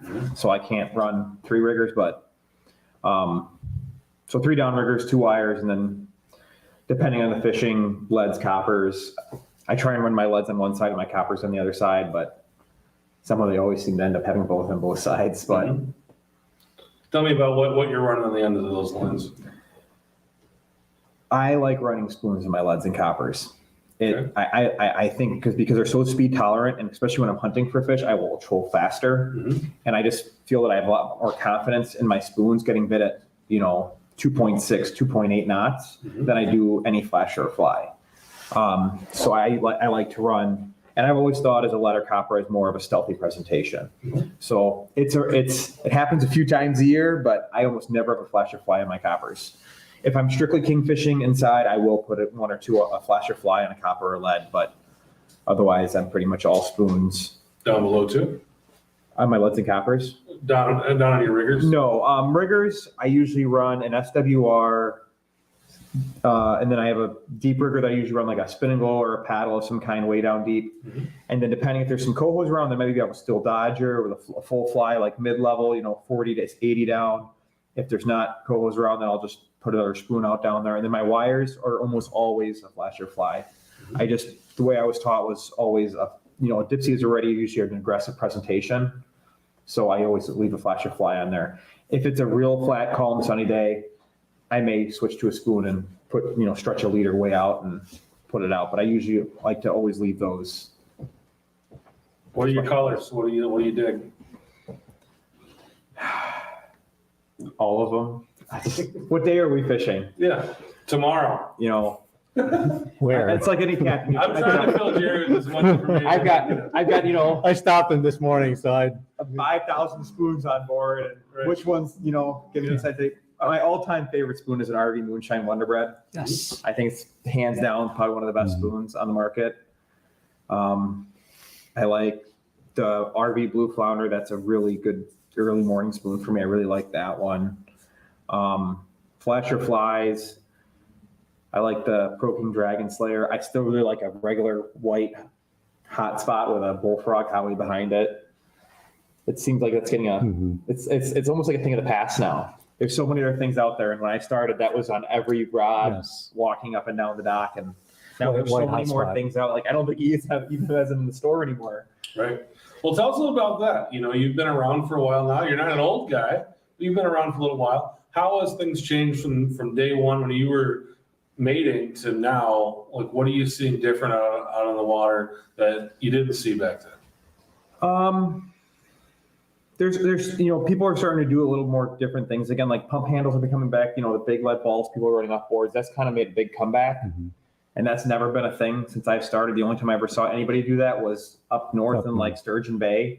I first made it on a boat for a while out of there, and we did that. And then also, like, it's become a thing around here again.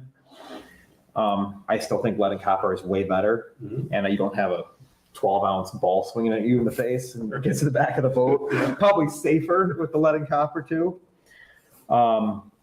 That's been a big change the last few years. There's weighted steel that's come out in the last few years, and I know some people really like that. We have not really.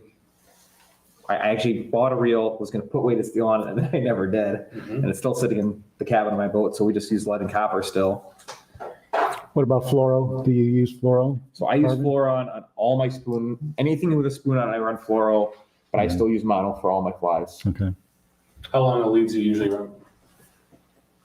Behind like a Coho Dodger this time of year, I'm about 17 inches. Behind a full flasher fly, I'm about 27, depending. So when I talk to people and I ask them that question, they usually say 18 inches or 24 inches because that's 1.5 feet or 2 foot. You said 17 inches and 27 inches. Those are odd numbers. What's behind that number? That's what I was told to do when I was the first mate. Some captain told me, "Hey, tie that at that," and that's what I What would if have it tied. was accidentally 18 inches? Do you think it would catch less fish than 17 or more? No, that's just what's instilled in my head. So, Yeah. and I told my first mate, "Hey, tie that at that." Right. So, and then when I run like a big paddle, I'm usually about 33 to 36. That I really truthfully don't think matters. I've talked to guys that run it at 30, and I've talked to guys that run it at like 45. So, No one has ever answered that question with 17 and 27 to me ever. It's I always- know what yeah, I they like. I always know what say I for a like. Foot and a half or 2 foot, or, it's always that, so. Some guys will wrap, three lengths of the Dodger or however they do it. So Very good. Well, I appreciate you coming out and Definitely. taking some Thank time out to come see us. If somebody wants to go fishing with you or find out more about you, how do they find you? you can call me at 224-234-3704, or you can visit migratorcharters.com All right. or Facebook. Or on Facebook. Thank Really you. appreciate you Thanks coming for out. having me. Fun to have Thank you. you. Fun talking Always to good you. seeing And you. good luck on the water this summer. Thank you. All right. Next guest we got is Captain Al Johnson. Captain Al's been hanging out. We've got a nice kind of studio audience now. Come on in. You can get the golden mic as well. All right. That means you're important. Yeah, I don't know about that. Slide in there as close as you can. Now, were you on the water today? I was not, no. Okay. Who was on the water today? Somebody was. I think we're all chickens. I think maybe it was Jason. Somebody caught a sturgeon today. Jason Woda Okay, did, yes. all right, cool. Captain Al, tell us about your charter and kind of what you do. Well, I have 2 charter boats, Rainmaker 4, Rainmaker 5. This will be unfortunately, my 38th year. Wow. I've been, my 19th birthday, I got my captain's license and been rolling ever since. Wow. So, and then I grew up on the lake. My parents literally 50 yards from the lake. And so pretty much been fishing Lake Michigan my whole life. So. All right. You've been doing this since you're 19 years old. Mhm. Are you out of Winthrop Harbor here? Kenosha. Kenosha. All right. Yep. That's awesome. Well, we got somebody else, another port to talk about. Tell us about how Kenosha sets up. What's that like up there? I think personally, probably one of the top ports on the lake. No, I'm not taking it away from anybody else, but I think You North can. Point, Kenosha, Racine, Milwaukee, I think you get that little stretch of 40 miles or whatever, I don't think you can beat us for consistency. I know other ports catch more kings at times and stuff like that, but if you want numbers, and it's proven by the DNR, I mean, our numbers are always the highest. We just have I think we have a good base from the spring all the way through the summer and then into the fall. I think our fishing stays pretty consistent. Tell me about the structure out of Kenosha. Well, we have a hill. We call the hill, it's a drop off from like 55 to 110. And then from there, it's pretty flat going out, pretty flat drop off. You get up north towards Racine, you have a series of hills. Racine is 8 miles from port to port. And there's more structure as you get up there. You have what we call the honey hole and places inside the hill. And then there's a series of 3 hills. There's jogs that go in and out off the hills up there. I like fishing. I probably fish 75% of my time up to the north. I just think, that's just me. And plus I have good friends up there also do, work a lot of information. And I think the king fishing up there is more consistent and better when you get to the north. I just think because of the structure and the way it sets up, but I'll get up, anywhere we call it 3,800, 3,900, 40. To me, that's the best area on the hill. 3,950 to 4,100. I don't think there's a better spot on the hill when the kings are there. Very good. Tell me a little bit how the year sets up. What are the seasonalities like on Kenosha? This year, I didn't start early. I had my hip replaced 6 weeks ago, so I was kind of lagging behind some of the captains. But this year, they actually started on the beach, 15 to 30 foot of water. It was kind of like the old days. You go out, 30 fish in a couple hours. That's how the old days were. You come out of the harbor, set up, you'd make a pass down, make a pass back, and you had your fish. That's kind of how it's set up. Now, the last couple of weeks, it's slowed up a little bit. Now we're fishing out in the deeper, I've been fishing out in the deeper water, anywhere from, we were fishing 120 to 150, now we're 150 to 180, now we've been outside of 200. Now, I haven't fished in a couple of days, so I don't know what's happened in the last couple of days, but getting a mixed bag, Coho is getting some kings, there were some kings on the hill, not a lot. My best trip has been 4 kings, some steelhead, and then the trout seem to be there when you want to fish them. The lake trout, I did fish them one day on the bottom, my guys wanted to fish trout, and we caught 4 or 5 trout in a couple hours, and I wasn't working them that hard. So I don't think there's a big number of them on the bottom, but, and the cohos are, it's just, honestly, so fishing on them. They're small for some reason this year. I don't know if it's this, they couldn't find bait this winter, or they weren't on the bait, or I don't know what's going on, but they're probably 1 pound to 2 pounds smaller than normal. Yeah, So, I've heard the same thing. Yeah. On the side from a couple different places. and I don't know, when I was down in the harbor, we had the normal bait in the harbor spawning. It's been that way for 50 years, and it seemed to appear to be a lot of bait come out of the harbor. The graph is full of bait, everything's, but I don't know why the fish are smaller, where they stock later. I don't know, but they're definitely, and then some of the fish you catch in the deep water, they're eating bugs and they're starting to get on the alewives. You can tell they're starting to get on the alewives. So maybe they're just lagging behind a little bit. I don't think there's a lack of bait fish. I think it's just that they're just getting on it, so. Yeah, it was kind of a weird season the way we didn't have that like really super cold winter. Right. But it seemed like winter didn't want to give up. No. So I don't know if maybe the alewives are just a little behind in getting And that finished up. That could be. I mean, my captain that works for me, Dion, went out a couple of weeks ago, and we were catching alewives for meat rigs. He cures them, and we do that way. We use them for meat rigs, and him and my son caught as many as they wanted, no problem. Right. So it wasn't like they were, you know what I mean? They were thick in there. So. And let's talk about that, because that's something that people do, but it's not something that I hear a lot. It's not something I've heard a lot about tonight, is people running meat rigs. Tell me about how you run your meat and why you like it. I don't run meat rigs a lot, to be honest with you. Okay. I fish tournaments, and I run them in tournaments because I believe that, if you're looking for that one big king or two big kings, they work. I mean, don't get me wrong. I fool around with it on charters, but I fish Sturgeon Bay up there for Salmonorama now in the KD tournament up there. So I'm up there for 2.5, 3 weeks, and we have a meat rig out all the time. Mm-hmm. There's a lot to it. I don't think a lot of guys on this side of the lake know how to fish meat rigs like they do on the other side. And I'm just because there's guys over there that run 7, 8 meat rigs on their boats. There's a lot to bending the head and heating the head and spin, getting the head to spin right. If it's spinning too fast, that's no good. If it's spinning too slow, that's no good. It's kind of tricky to it. I mean, I don't think I've mastered it as good as a lot of people, to be honest with you. Mm-hmm. But they do catch fish. Caleb Thorne, who fishes with me, he's, when we fish tournaments together, me, him, and Dion, it's always like, well, we got to get a meat rig down. Why let them handle it? Right. I think they work good on the bottom. Mm-hmm. I put them on the bottom for lake trout once in a while. When we can't get anything else to get bit, I'll throw a meat rig on the bottom, and sometimes that meat rig will work good. I don't know if they can smell it, it gets them excited. Now I'm talking about them 150 and out, the 250 to, out past. I don't like to get on the bottom outside of 250 because it's hard to get down there, but we will, How does that affect your troll? Are you going faster with a meat rig, slower when you get the meat down? Does it affect what you do? I troll fast all the time, so I think that's one of the reasons my meat rigs don't work as good. Yeah.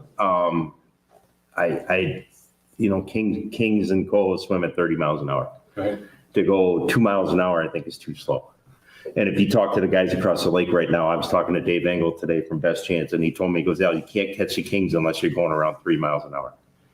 And I said, really? I said, Dave, why? I mean, he goes, I don't know what's going on. He goes, I'm telling you, if the speed's too slow, I got to kick it up. Now, I don't think, I use the GPS more than I do anything over the ground because I think it's true.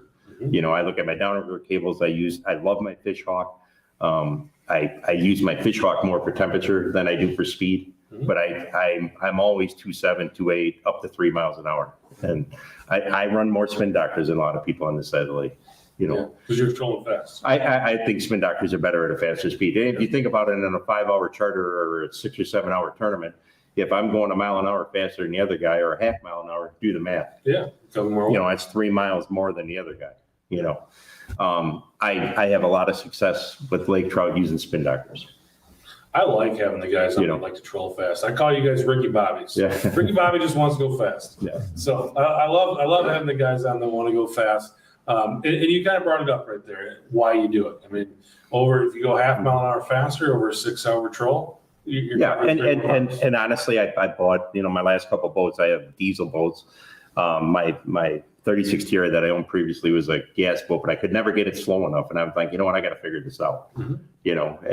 And what Caleb brought up, about the coppers and stuff about spoons and that, I love Dodgers on deeper coppers. Mm-hmm. Okay. But I run more Dodger fly setups in tournaments because we're looking for kings, and we don't need, 100 fish to hit.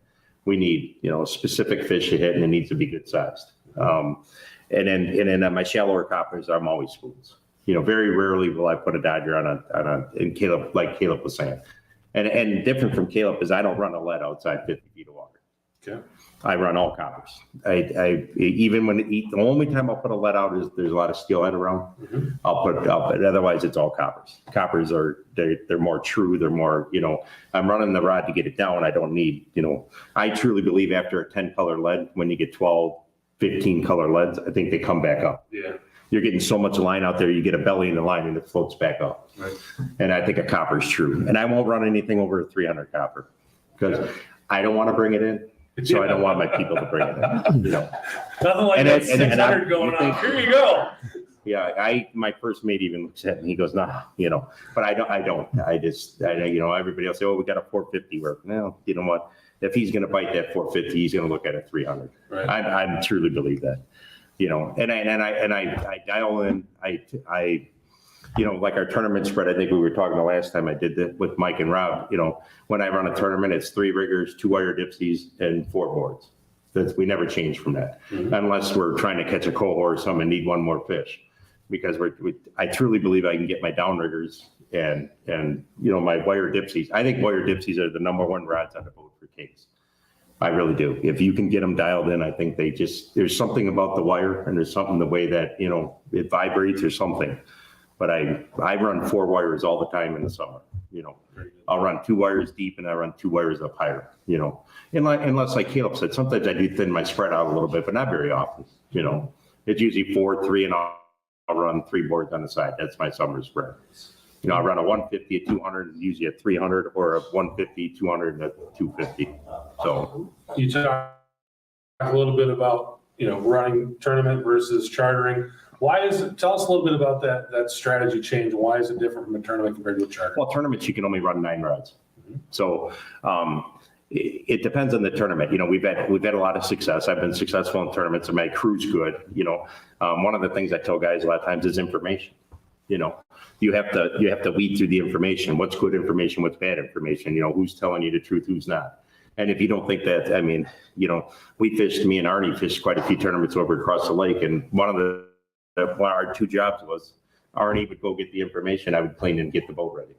I'd say, go do your captain thing. Go talk to people. Yeah. Figure out. Arnie's good at talking. Yeah, exactly. Extracting information. So, but with the tournaments, it's we go at it. Everybody does different tournaments different. The key thing for tournaments, when you got a 10 fish weigh in, you want 4 big lake trout. Do you go for the lake trout first? Do you go for them after you get a few kings? If you can get kings, are there kings around? It's just all, it depends. I typically like to fish the kings right away out of the gate. And I truly believe you're going to get them. You're going to get a few early, and then don't wait long for the lake trout. Lake trout are huge in tournaments. They're because of the weight. They're having that tournament on the 10th, and if I decide to fish it, I'm going to put a lot of effort into a lake trout. To try to catch 2 big lake trout. And I truly, and then after that, it's just, you got to make in tournament. What a lot of guys fail in tournaments is you have to have 10 fish. You want to weigh 10 in most tournaments. You want to have that because you have to have 10 to have a chance. If you go to the scale with 8 and I go there with 10, well, chances are you're not going to make it up. I don't care how much weight you have. Right.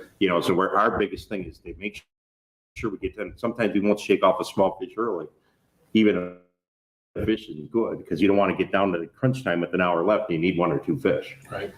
So that's kind of the way we look at things. Very good. You got some questions coming in. Somebody named Al Johnson comes on here and he wants to know what do you use when you're out in the cold and it's very rainy and windy? I'm guessing he might be kind of jabbing you a little bit. Yeah, probably. I think that's your son, right? Probably. Yeah. Go to bed. Next question. I won't tell you what his next question is, but here's a question from Scott Garbs, and Scott's been joining us all night long. He says, how do those big 8-inch paddle style flashers do at 3 miles an hour? They're okay. You'd think that they're really whipping, and they are. If I'm really cruising, if I'm up there by 3, I'll run more spoons and spin doctors. I don't run the big paddles. I don't run the 10 or 11 inch paddles when I'm going that fast. If we start out in the morning and even on a charter and we're not catching fish, I bump the speed up. And because my theory is I'm going to cover some water. Typically in the morning in July or August, I'll set up on the up on the hill. I love to fish the hill early to try to catch kings if there are some around. And then we troll off because, you know, like Sarah being from Racine, she can tell you 120 to 140 a lot of times will hold kings. And you know, so if we don't get bit in the first 15, 20 minutes, we'll slide off, start going east. And then I'll start changing a little bit. You know, I'll start a lot of times with spin doctors and spoons, and then I'll start changing. You know, if we're going to fish lake trout, I slow down a little bit. You know, if we're getting 6:30 now and we don't have a good number of fish, and I know I'm going to have to start fishing lake trout, I'll start slowing down and put more paddles out. I mean, our go-to flies, you know, it's the white hot spot with the lead and glow and frog is our number one setup. It's been number one for 10 years. You know, that's our go-to one. You know, the frog, little boy blue. I love Mirage. I love Mirage, the crinkle Mirage in dirty water. I love that fly, you know, with yellow beads. And I think what a lot of people miss, and I say this in almost every seminar I do, is watercolor. The watercolor changes every single day. And you tell him in the morning, Dion, what's different? Oh, I don't know. You know, he'd say, I don't know. Look at the water. Yesterday was crystal clear. Today it's chalky. You know, to me, that makes a huge difference. And I don't think people notice that more. You know, they go out every day. They think nothing changes. It changes. I mean, I'm telling you, and it's not so much the wind. It's the currents. We have more current than people realize. Yeah. And I think Dan and Arnie might have talked about that, but it's just more than you know. And just the other day, prime example. The water was clear out in the deep water. Then all of a sudden we go out and Dion says, because man, look at the water, man, did it change? And it had the chalky color to it, you know. And we changed it a little bit for cohos. It's not much, but I like yellow when the water's dirty, especially on the inside. So that structure, I'm sure those currents hit the structure. Yeah. I think wind point all the way out to 300 feet of water does more with the currents than people realize. Mm-hmm. And there's some good guys out of you know, you talk to Jim Mueller out of Racine and Dustin and these guys, Dustin and me would talk about them currents out in the deep water all the time. Mm-hmm. You know, and he made a living out in that deep water, you know, so it's a lot more than we think, you know.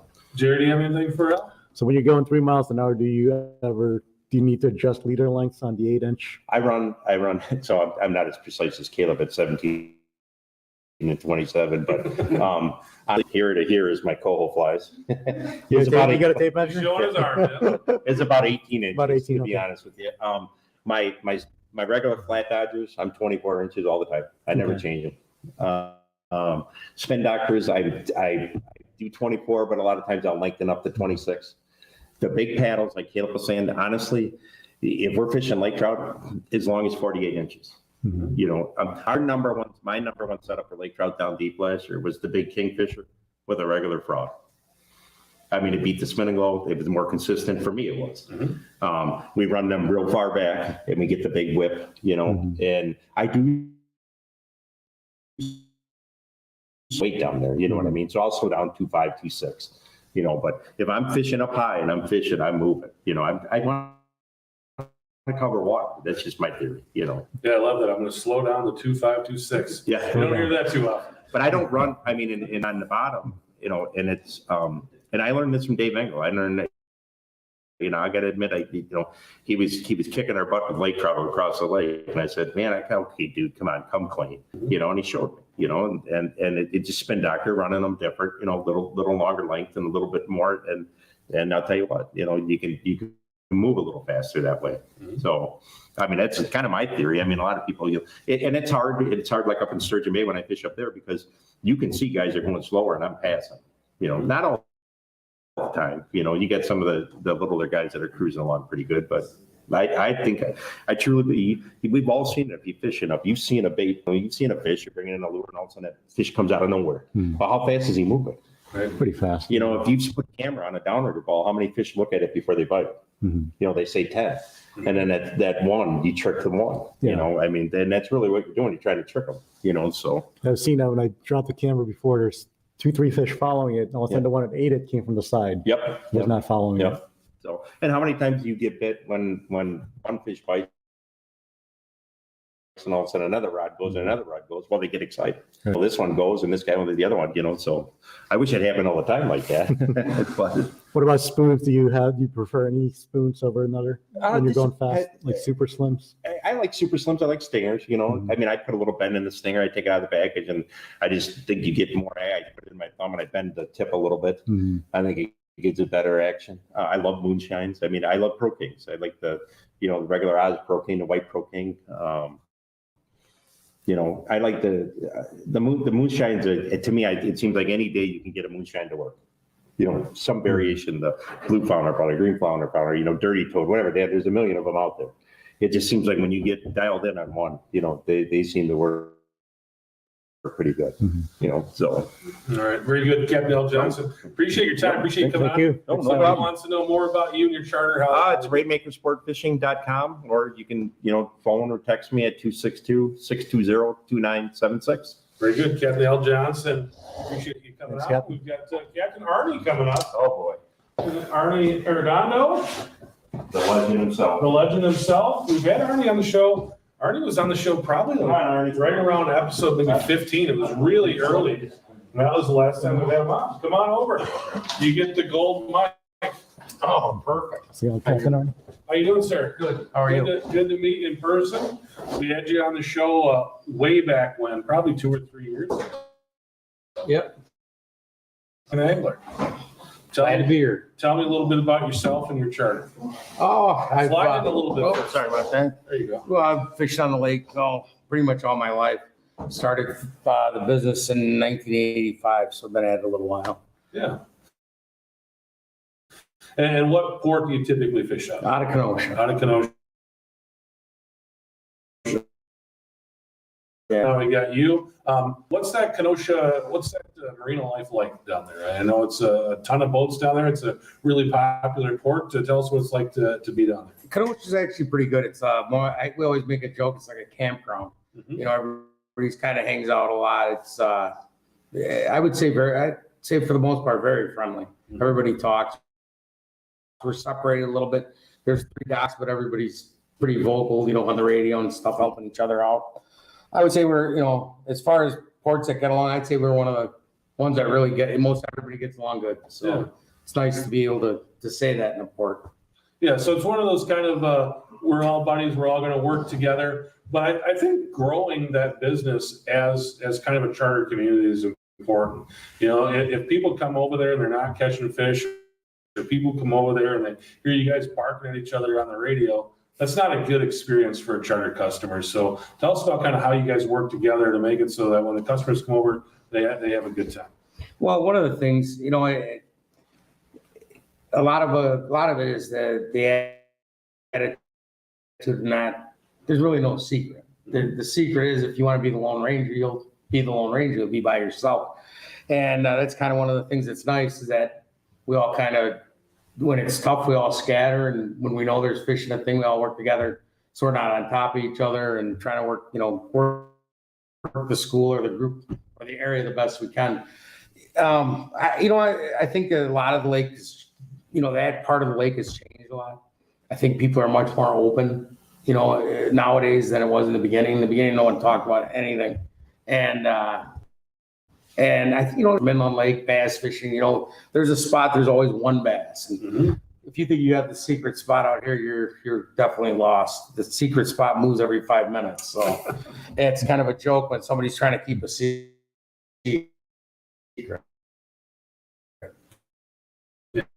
It's like keeping secrets good for you. But I think it says a lot about the whole industry, or not the industry, but the mentality of the sport fisherman nowadays. It's not a I'm against you as much as it's a pretty big collaborative effort all the time. Mhm. The internet obviously changed a lot of that. Like we're talking about fishing, and I think it's the whole mentality's changed. It makes it better for everybody.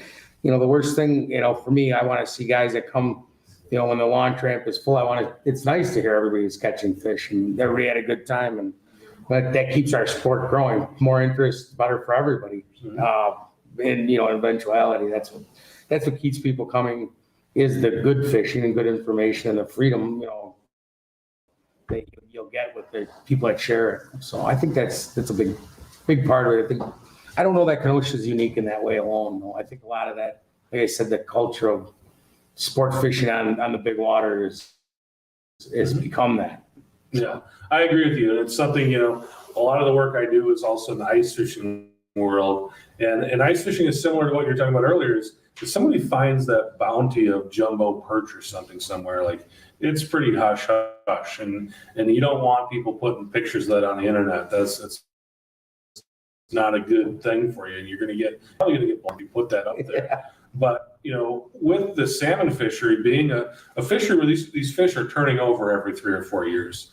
And those currents, those massive currents are pushing fish around and everything's kind of moving around. And like I say, the fish that you're fishing right now, if you go out tomorrow, those fish are going to be somewhere else in a month. Right. So things are always changing. I think that's part of it too, is that, we've got fish that are their life cycle is pretty short. Those hot spots, like you say, are always changing.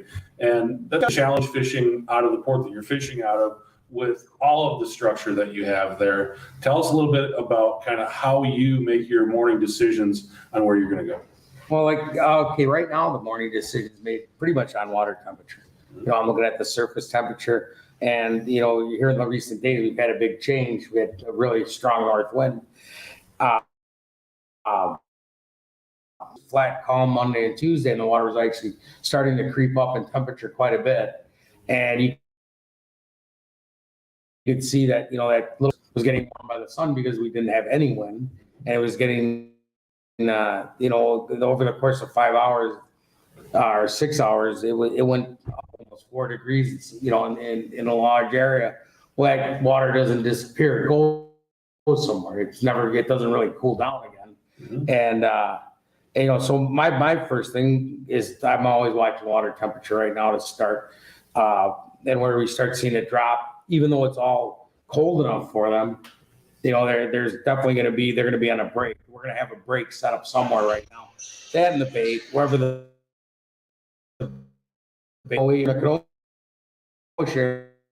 area, we've had bait inside and in big schools, alewives are coming in to spawn. But once you get out deeper, we're not seeing the big schools, but all the fish have alewives in them. So, they're there. But like right now, the biggest thing I'm going to do is look at water temperature to start today. Once summer comes, that's the advantage of being out a lot. Where you've been, where you're going to go as far as what you did yesterday evening, yesterday morning. I always talk about first thing in the morning. A lot of times everybody, they think, we got to get out in the dark to just get the bite. A lot of times getting out in the dark is where I do most of my learning for the day, because that bait's going to be, it's going to be off the bottom. You're going to see that it's there. So later in the day, you have that confidence to say, hey, I'm going back to 150 feet of water, or I'm going, I saw it in 100. Mm-hmm. It didn't leave probably, but it went very far, it went down. Mm-hmm. Hey there, a lot of it though, because you're out a lot, they, where they were yesterday, what they were doing. It's funny, a lot of people think kings only bite first thing in the morning. Well, first time in the morning is a great time to catch kings. About 10 o'clock, they're hungry again. 10 to 1 is a great time to catch kings. High sun, that they've sat there, they had their food, they went and sat around, or loafed, I guess you would call it, and then they're getting hungry again. So it's the advantage of, I don't know if I want to call it experience, because you could learn so much in 5 days straight about what's going on for the 6th day. So yeah, that's about how I approach it. So how does a guy that's a weekend angler, is going to go out and come maybe Friday after work, maybe fish Saturday and Sunday, how do they kind of put that puzzle together with the time that they have on the water? I would say nowadays the easiest thing you do is pick up your phone, call Lake Michigan Angler. Mm-hmm. Hey, Rob, what's been going on? Hey, Michael, what's been going on? Hey, the guys have been catching them here, here. And a lot of it is, you could follow the trend now with the internet so well. And if you're going to go on Friday, or you should really start looking Monday, Tuesday, and Wednesday for the information. That'd be the easiest thing. In the Kenosha area, once we hit summer, the obvious place is one of our main drop-offs, about 4 miles offshore, drops from 50 to 90 in about a quarter mile. And that keeps going down from there. That'd be an obvious.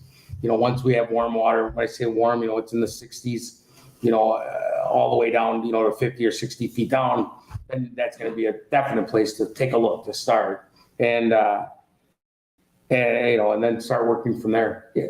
A lot of people like to see where the boats are and run to the boats. That sometimes really pan out that well. A lot of times more boats in an area means they all drew each other to themselves. It's more of a, and especially with salmon, they don't like pressure. Being alone has a lot to do with your catch sometimes. Yeah. And that's something when you and I talked last time, we talked about fishing in that water and then that blue water area where you're kind of getting away from people. What are some advantages to doing that, to getting out there and getting away from the crowd? I mean, obviously, you're going somewhere where the pressure isn't there, but you're also kind of, exploring new areas that maybe you should or shouldn't be. So how do you target those spots? Well, the biggest thing, now it comes down to some electronics, paying attention to what you see. And the one kind of unique thing is if you're going through, I always like to say clean water, you're the first one through it. You don't need a lot of marks to get it. If they're a little active, they're gonna 4 or 5. You can see they're a little bit negative. That's the one thing that is nice about exploring a lot of times, is that if you're going through water that has not been fished and you're seeing fish, or you're trending, okay, they're 50, 60, now we can start putting more emphasis in, what level we're seeing them at. A lot of times you don't need a lot of them, because the ones that, I would just say, like a more natural or a pure presentation than that crowd, sometimes that crowd mentality. People love to fish around other boats, so I don't understand that, but I'm not to say that when they're all piled into an area where there's structure is something that you might want to take a look. There's something going on. So yeah. Gerard, do you have anything for Arnie? Yeah. So, being up in Kenosha, years back, me and Rob were on a kayak to Kings. Like, what up during the summer? The Kings go shallow. Well, the biggest thing is temperature. The one thing nowadays, the one that probably hurts at the most is the clarity of the water. So if you can get, especially if we get a lot of rain and that river's flowing good and there's a little bit of, it's clouded the water up, like when you always say it looks a little silvery, it's got that tinge to it. That, and that temperature is cool. There's going to be kings there. They know where home is. So that's probably the biggest thing, is that when those fish have staged for a little while, and we get the right conditions, they can't move. People always think that fish get lost. They don't get lost. They know where they're going. Their instinct is much, much too strong. So when do you start using the J plugs for the fish in Kenosha? Kenosha, typically the only time we use J plugs heavy is when we're on the beach. We call the beach inside of 15 feet of water. So that area you guys can fish with the kayaks and that around the river. Or, in Kenosha we have the Pike. Racine has the river. Racine's river flows much heavier. So that's typically it sets up sooner a lot of times, and there's a little higher volume of fish. The bigger the river system, the Milwaukee River, another one it's a big river, putting out a lot of water. They seem to set up there much sooner. Very good. Just tell us kind of how that fishery sets up throughout the year. I mean, I know it's a big Coho deal early in the year, and then it kind of progresses. And we just talked about Al. Al was just down here, and he was telling us about the mixed bag that he's fishing. There's just always different stuff. You can go out and get Lakers if the Kings aren't around. Just tell us a little bit about kind of how the seasonality is working. Well, in this area, the southern area, we're catching that Coho migration early. So a lot of the times we're just set up for Coho fishing. And if anybody was out in April in this area, they know that you couldn't have found a better time to Coho fish. It was so good. As the water starts to warm and these fish move offshore, when I say offshore, we were fortunate that they were inside of 30 feet of water for a long period of time. Again, that water was a little bit cloudy, a little bit murky. A lot of time you get that from the spring, a lot of the runoff and rain that we get. Then we start seeing more variety once we start moving offshore. Now, the thing is, we get stuck, and I say we, the charter industry, get stuck on these schools of coho sometimes. And if they're that good, you really are messing with too much else. There could be kings there, but kings like the king baits, not coho baits all the time. Right. You know, when people are talking about, I caught 7 kings on red dodgers or orange dodgers and peanut flies, well, there's probably a lot more kings there. If you'd have been running king baits, you'd have probably done a heck of a lot better on them. You know, and then as we're coming into June, that's like Al probably said, that's one of the times we see our biggest mixed bag. There's still plenty of cohos, but the good thing is we're typically offshore with other species, with steelhead, with kings, with lake trout. You know, the only one we really don't see a lot of is brown trout, although early in April there were a lot of browns around.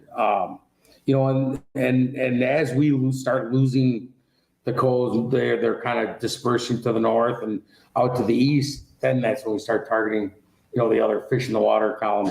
You know, that's when we'll see a lot more kings and lake trout. It's not that they're not there. Sometimes it's sort of, I don't think we're targeting them as heavily. You know, you want to be successful. Sometimes that's all rated on a number. You know, 5 is good, 15 is better, you know, so that it's kind of the best game in town. We'll get stuck on a little bit. And when you go to that kind of multi-species spread, you're trying to cover the water column. What is that? A mess. It's funny, we were talking about this with wire divers. Lately I've been running a wire diver on the outside and a mono on the inside. That would be the mono diver would be a shallow one, obviously targeting cohos. The wires, I actually have king baits on, but they've been catching cohos, but that they have been grabbing some kings. And that would be my wire on the outside and my mono on the inside. And on the other side, I have a wire on the outside and a Power Pro on the inside. I don't know why, it's just kind of the way I've been fishing it. And it seems like that low diver, the one that's closer to the boat, even though it's down, it seems like that one really wants to get hot or like start picking fish up, and I can start moving my booms around, my side riggers down, kind of moving to work a little bit with that dive. When my outside diver on the other side's working, I can't really match as well. So it's kind of, it's that whole thing about the dynamic, the way your spread looks under the water, you know, and drawing the fish to you, you know, getting them interested, and then trying to figure out which one they're going to hit. A lot of times with that diver like that on like 1.5 setting and it's on wire and it's a big diver, it's pretty close to that side rigger. And I think a lot of times, or even your shoot, but it's like that. It's not so passive aggressive. It's an aggressive fish came up, looked and see it, grabbed the next one there. As a to the spread. And you know, and like I said, we're still trying to add those goals in. We're still trying to catch sled at the same time. Variety, you know, you couldn't from deep to shallow. It's got to look so like randomly erratic. But I think, you know, that's kind of what I'm going after. For the variety, you know, and lately my center and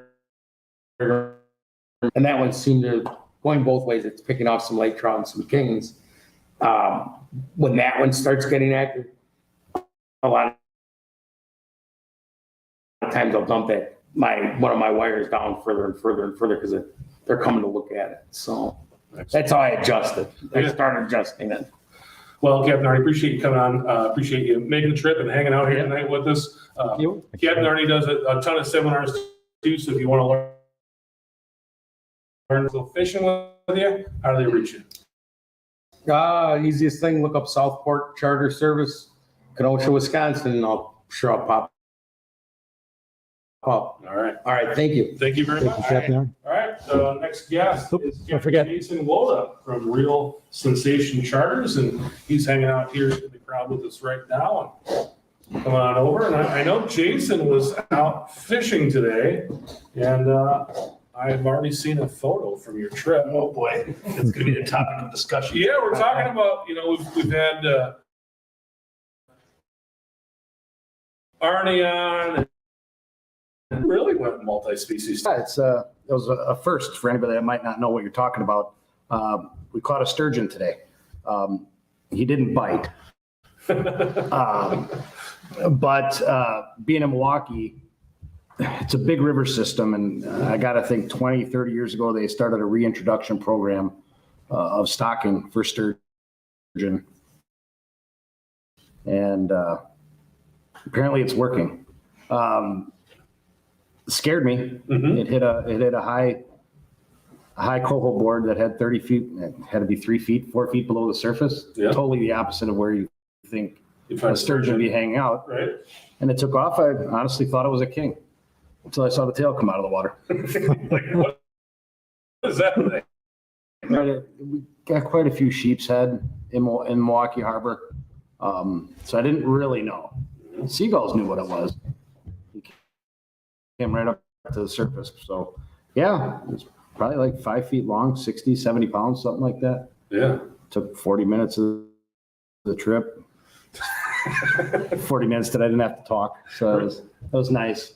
But no, nice surprise. It was crazy. In 25 years, it's the first one I've seen. Yeah. And your charter customer didn't show up today thinking that they're going to catch a sturgeon. No. And the lake was actually pretty sloppy this afternoon.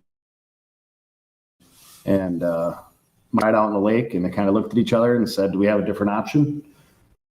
I said, "Yeah." And I knew I wasn't going to do very well. Mhm. But we went and had a good time, and that was the first fish we caught. Probably took us an hour and a half till we finally had something bite. But yeah, pretty crazy. Yeah, I've gone sturgeon fishing in the river systems in Minnesota, and it's a good fight. And I think if you're trolling, it probably really is a good fight. I had buried it took everything. Yeah. I had, I don't know, 500-600 feet of line out on the line counter until I finally had to put it in neutral. Mm-hmm. We're like, yeah. And the wind was blowing. There was like no boat. It was such a horrible operation. I don't know how to explain how we got it to the boat. I had to hand line it. Yeah. Well, that's the nice thing about fishing on a sporty day like today. You probably didn't have a lot of other folks out there getting in your way. It makes it a little easier to handle the boat. Yeah, a little bit. We were on a pretty big multiple trip, and some of the other groups went out into the lake and did pretty well on cohos and kings and everything else. And I was the lonely wolf in the harbor with the sailboats. So it's a good time. So tell us about yourself. I mean, we went right into your fish, but tell me about yourself and your charter. Well, this year's my 24th season of charter fishing. Started when I was a much younger man. Stay pretty busy throughout the summer. And yeah, I pretty much grew up on the lake and decided to spend my life on it, I guess. Yeah. So tell me about the boat you're fishing. What are you running? I run a 33 Wellcraft Coastal. It's a 98, so it's the new boat style that they kind of haven't changed since. Mm-hmm. Love it. For all my buddies that might be listening, yes, it's still the original motors. So I have 20 seasons on the original. I haven't touched them. Very cool. Yeah, very cool. I'm very excited about that, but my time is coming. Yeah. You've been saving up? Yeah. Oh, sure. Yeah. It's coming. So you fish out of Milwaukee. That's your main port? Out of Milwaukee. So I think today I'm the furthest north guy, Yeah, right? sure. Yeah. And Milwaukee's a great port. We kind of get the best of both worlds, if you want to call it that. So obviously the king fishing from Port Washington north up to Door County is pretty darn good. Milwaukee's pretty darn good too.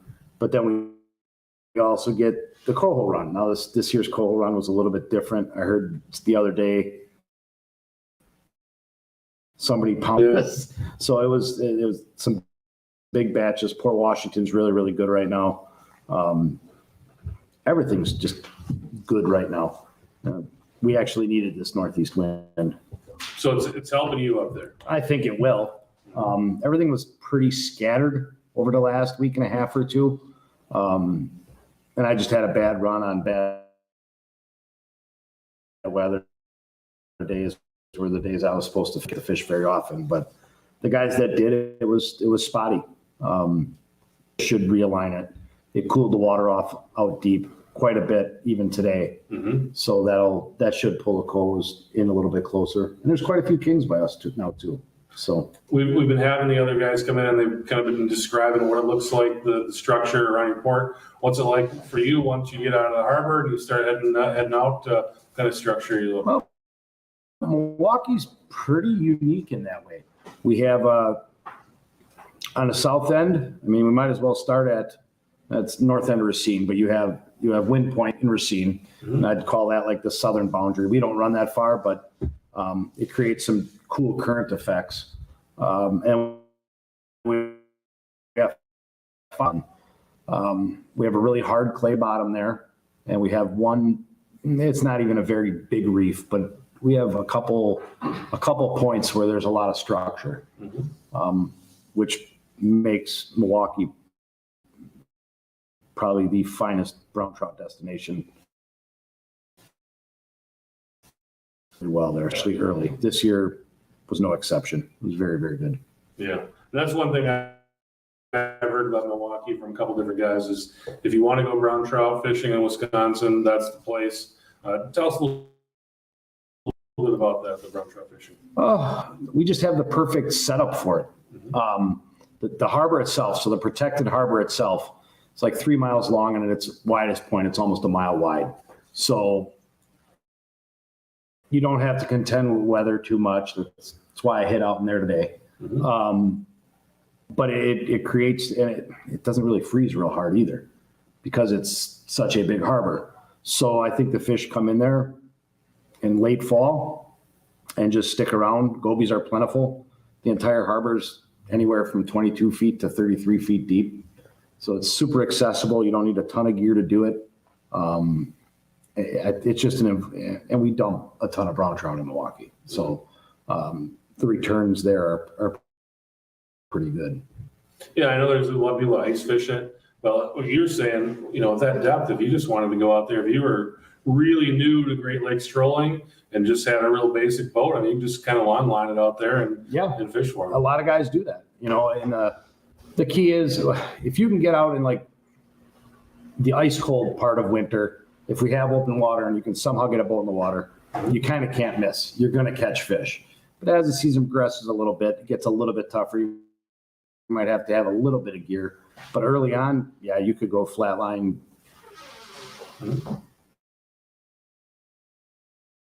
As well as live bait fishing.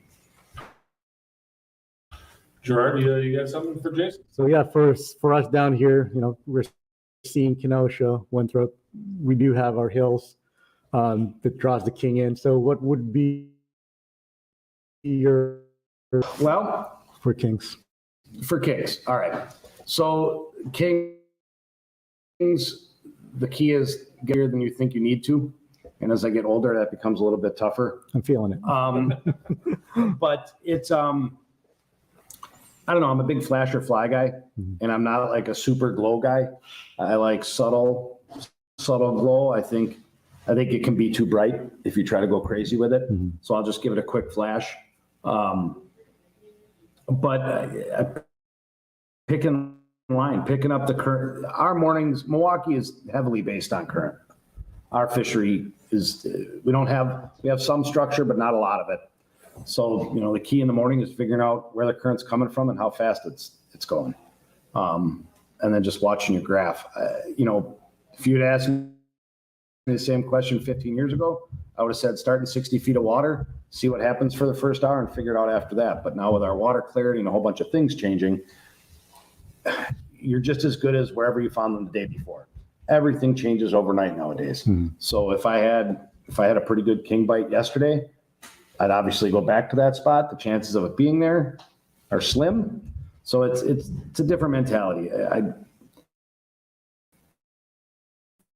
And I'm usually going to start out the day a little bit shallower. I'm going to be trolling in some northeasterly direction. That's where our current mostly comes out of there. And let the chips fall where they may. But, the early morning bite burns up fairly quickly, especially if you have high sun. But like Arnie was talking about before me, they'll turn back on in the middle of the day. But you got to have the guts to stay in there and grind like 2 hours of bad fishing till it turns back on. And we get deep fairly quick, so we can kind of fish those kings. bail out to deeper water, find some steelhead or offshore cohos. And if we really feel like it, if we have the time, come back in the middle of the day. It's kind of nice when, when you're running a charter, that bite might be there.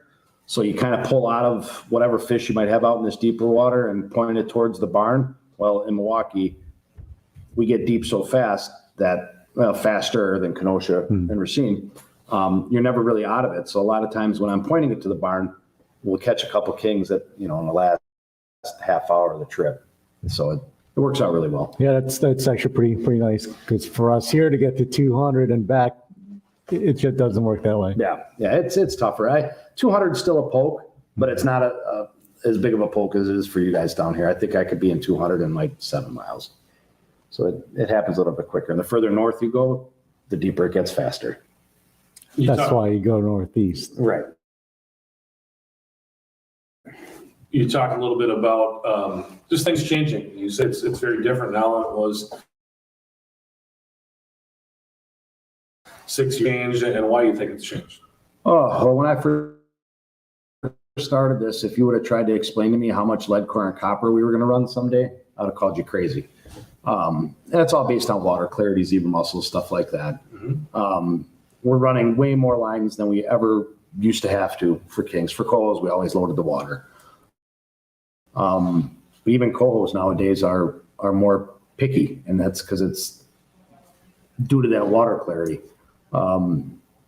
We came over our southern reef a couple weeks ago, and I could see bottom. It was flat calm. I could see bottom at 40 feet.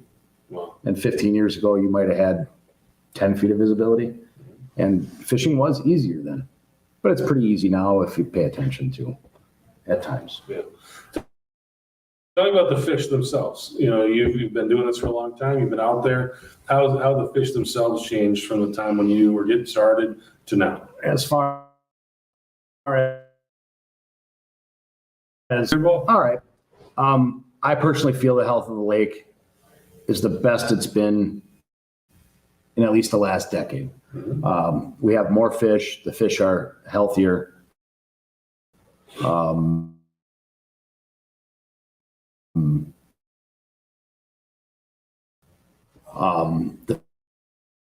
fish, 10, 15 years ago, you go out in the morning and you'll catch fish in that little bit dirtier water. It was easier to do. Everything's more photosensitive. The way the alewives crunch down to the bottom in the middle of the day now is crazy. 15 years ago when the water was dirtier, you'd have bait balls up all day long, and you just find a hot one and you could stay in it and you'd be all good. So it's changed that way. I don't think the fish themselves have changed much. I think the conditions around them have changed. They're just reacting. Mm-hmm. So how do you see that kind of moving forward as we go on in the next 5 years or so? I don't think it's going to change. I think today's fisherman just has to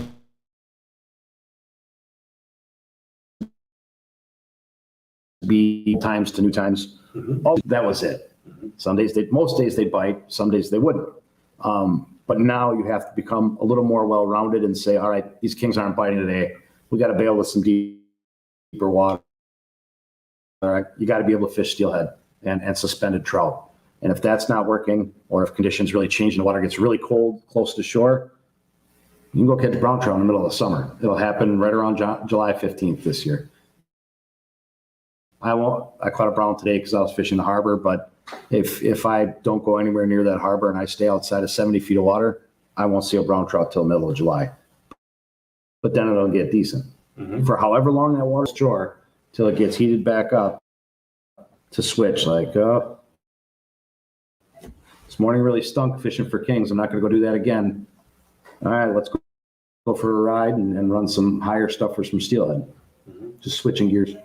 And what's that steelhead bite like outside of Milwaukee?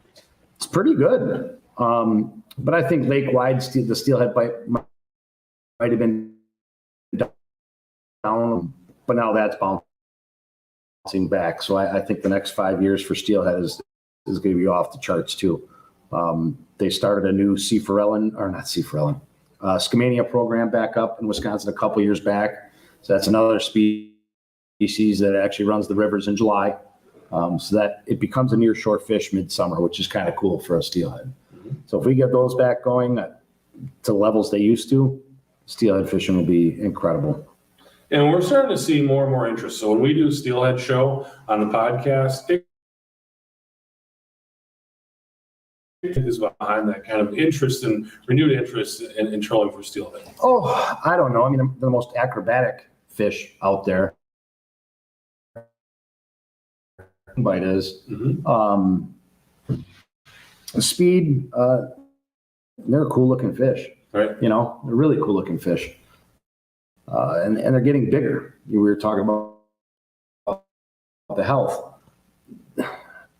You're going to see a couple 20-pound steelhead this year for sure. Probably in one of some of the contests, but they're in great shape. We just got to bolster the numbers. The stocking's got to come up a little bit, and I think it'll be fantastic. And that's lake wide, both sides of the lake. You've been doing this for a while. What makes you tick? What gets you excited about it? Oh, nowadays? Oh, maybe just not having to be at home with the wife. No. He's a grizzled veteran. Yeah, I'm a grizzled veteran. No, I think any charter captain that's been doing it for a while, that's still doing it, still ticks the same way in some form that they did when they started. It changes a little bit because it becomes more of your life than an adventure. But if I didn't love it, I probably still wouldn't do it. And I still wake up every morning kind of excited to see what the day is going to bring. And I like people. I like customers, learning what they're about, what they do, and creating that kind of rapport. So that's what kind of keeps me ticking. What's the most difficult part of it? The people.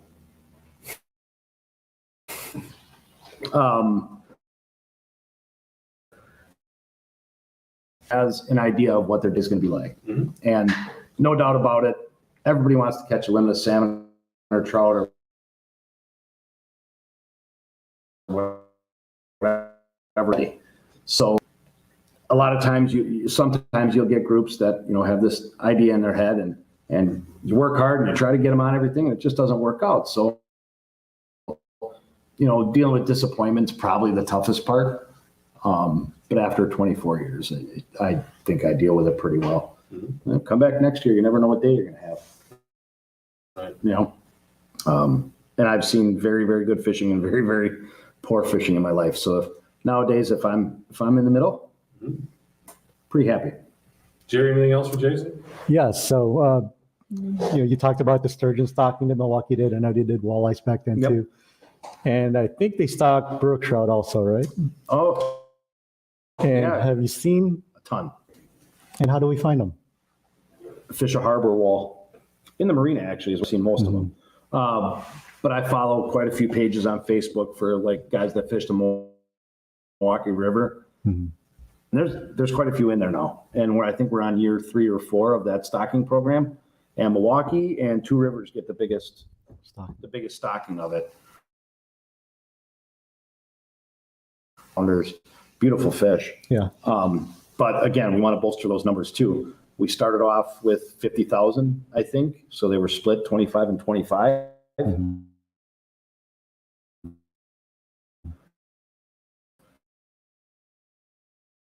Fish range. I mean, it's a fishery now. You'd probably have to put your hours into it, but. And it provides a near shore fishery too, right? Right. Because they don't really leave the rocks even in the summer. Right. So you have the Never. proper. Yeah, I watched one yesterday swim next to the dock. I see them almost every day. There's probably 10 or 12 of them that are living. What's your dock again? Right in front of A dock in Milwaukee. Okay, Yeah. Jason, well, I appreciate you coming on, making My the pleasure. trip down. I know it's a little bit of a drive to get down here. That's right. to see us, so appreciate you coming down. If people want to fish with you and find out more about you, where do they do it? Best way is online or give me a call. I can be found at realsensation.com or give me a call at 414-384-8096. See if you can set something up. Very good. Captain Jason Woda, Appreciate it. Sensation Jason, thank Charters. you. Much, it was a pleasure. Thanks for swinging by. Well, we're starting to get towards the end of the night here. We're gonna bring in the guys from Lake Michigan Angler now, and we'll start with Rob Wendel.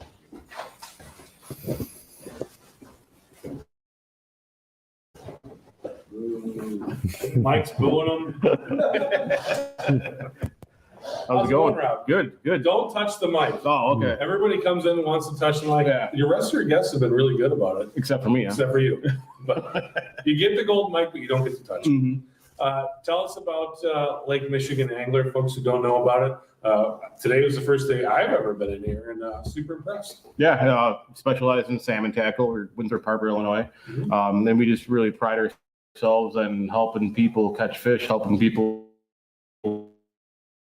get started into salmon fishing, and just teaching them the right way to do it and techniques and the right way to rig, and just hopefully they just become successful on the lake. Yeah, it's something that you've been around here for a while, but it's changed hands recently, Mhm. and now it's your shop. Tell us Yep. about that. Yeah, so this is my second year as the owner of it, and it's been a lot of fun being the owner myself, and just kind of taking charge and doing things like this and just helping everybody out. Yeah, so you were and now, so Yep. what have you learned going from being an employee to being the owner? Actually, I think the biggest thing I've learned is that just to be confident in myself as far as being able to sell things and being able to keep the place afloat and doing all that. Yeah, just confidence, really. Yeah, so that's another thing. We talk to people. We've had charter captains in here all night long, and there's a lot of people who are like, oh boy, I'd really love to be a charter captain someday and fish every day. We hear a lot of people too say, man, I wish I owned my own bait shop. Sit around and talk to people about fishing. And what is it about running a bait shop that most people don't know? Oh, well, it's a lot of hours, and it's a lot of listening to people and keep you going. But they're also The tough thing. the tough thing, right? Right. But yeah, it's the fun part of it, and just being able to talk fishing every day, and it's what I know. I know more about fishing than anything else. If I went back to college and got a doctorate in economics, like I went to school for, I still know more about fishing. Yeah. So that's all I really know. So I might as well just go with it. How do economics and fishing, how do they work together?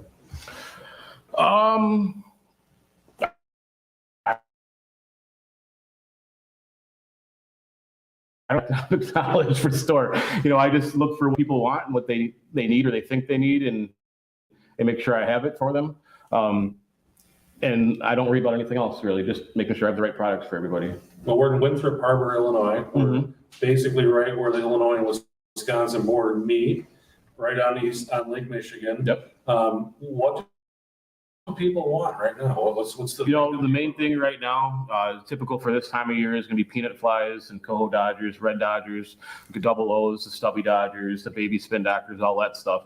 But lately we've had a lot of kings around, so we're seeing a lot more spoons, moonshine spoons, just Magnum spoons in general. Have been working really well. So it's a little bit different than a typical May, but yeah, normally right now it's the small flies and what's the hot ticket? you know what? Lately,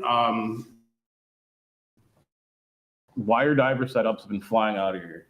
I think this week I've put together 24 wire diver setups for people, so that is definitely the hot thing, and they've been working already. Our biggest king of the year on our boat was on a wire diver, so I guess it's not too early to start running them. They're working, and we've got them in stock if you need them. Wire divers are not new. Nope. Why do you think that there's this surge of demand for them? A lot of new salmon fishermen. We have a surge of new salmon fishermen that are getting boats set up, and they just don't have them yet. We also had some people just upgrading to nicer things this week, but I think the main thing driving salmon fishing right now are the new fishermen, and it's great to see. Yeah.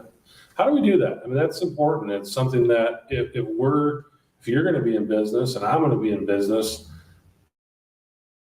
we got to get more new people into the sport. How do we do that? I think it's just teaching them how to catch salmon. Trolling for salmon is very technical. And if we don't share how we catch these fish, the learning curve is just too big. We have to share with everybody how to catch these fish so that other people can catch fish and stay interested in it. And that's just the main thing. We're always trying to be an open book. Right. Is there a simple way to do it? And one of the things that struck me is we went out there and we were trolling kokanee salmon, and it's all just long line trolling. And you're out there, you go, anybody could do this. So is that something that if somebody really wanted to get started, is that something that they could do on Lake Michigan? Yeah, you know what? To get started, I said people all the time, there's 2 dipsy divers. Braid dipsy divers are easy to use. Just the more line you put in the water, the deeper they go, and you can put anything you want behind them, a dodger, a flasher, a spoon. They're versatile and they're effective rigs. They're always the best rods on our boats, whether it's the braid dipsies or the wire dipsies. And you can go out in a small boat with just those 2 lines in the water and have a lot of success. Yeah. And it's an easy way to get started. And the next thing you know, then you're gonna want other rods. But with just 2 dipsy divers, you can catch a lot of fish and not get tangled. Yeah. And that's always a big thing that the newbies are planer boards and everything. If you haven't used them and you see the charters go out and they've got a dozen rods, planer boards everywhere, it's kind of an intimidating thing for somebody who's never done it before. But if you just put those 2 dipsies in the water, you can do it without a lot of hassle and catch a lot of fish. Yeah, I like that. It's a great tip. You have anything for him, Jerry? We're just talking kind of getting started here.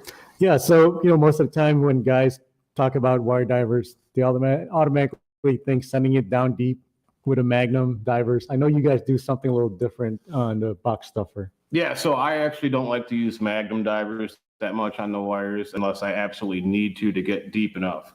So until we see the thermocline down on like 70 feet, I stick with regular 1 divers. And for us, that really catches a lot more fish. In fact, the last couple of years, we would try putting the Magnum divers out when you didn't need to get down that deep, and they really didn't catch fish for us. Our divers died until we put the regular ones back on. And we always keep them on 3 settings just to get them away from the boat. And then, like I said, they're our best rods every single trip almost. Yeah. It's going to get them in places that those long lines aren't going to get them, and you don't need a downrigger to get down there. No, exactly. If they get very deep, they're going to get, when you do need to get deeper, you can use a Magnum, and you're going to get deeper than your long lines will get anyways. Yeah. Well, let's talk about this. Michael just swung by and dropped this. I think he was trying to drop a hint, but we got the Fish Talk Electronics presents the Big Pond Brawl. And this is your tournament that you guys are putting together. Tell us a little bit about this. Yeah, this is really small boaters into tournament fishing. They've been kind of away from it for a little bit. It's been dominated by the big boats in this area, and we just wanted to get all these new guys involved in it and see how much fun the tournaments can be, how much you can learn from them. They benefit the fishery. They help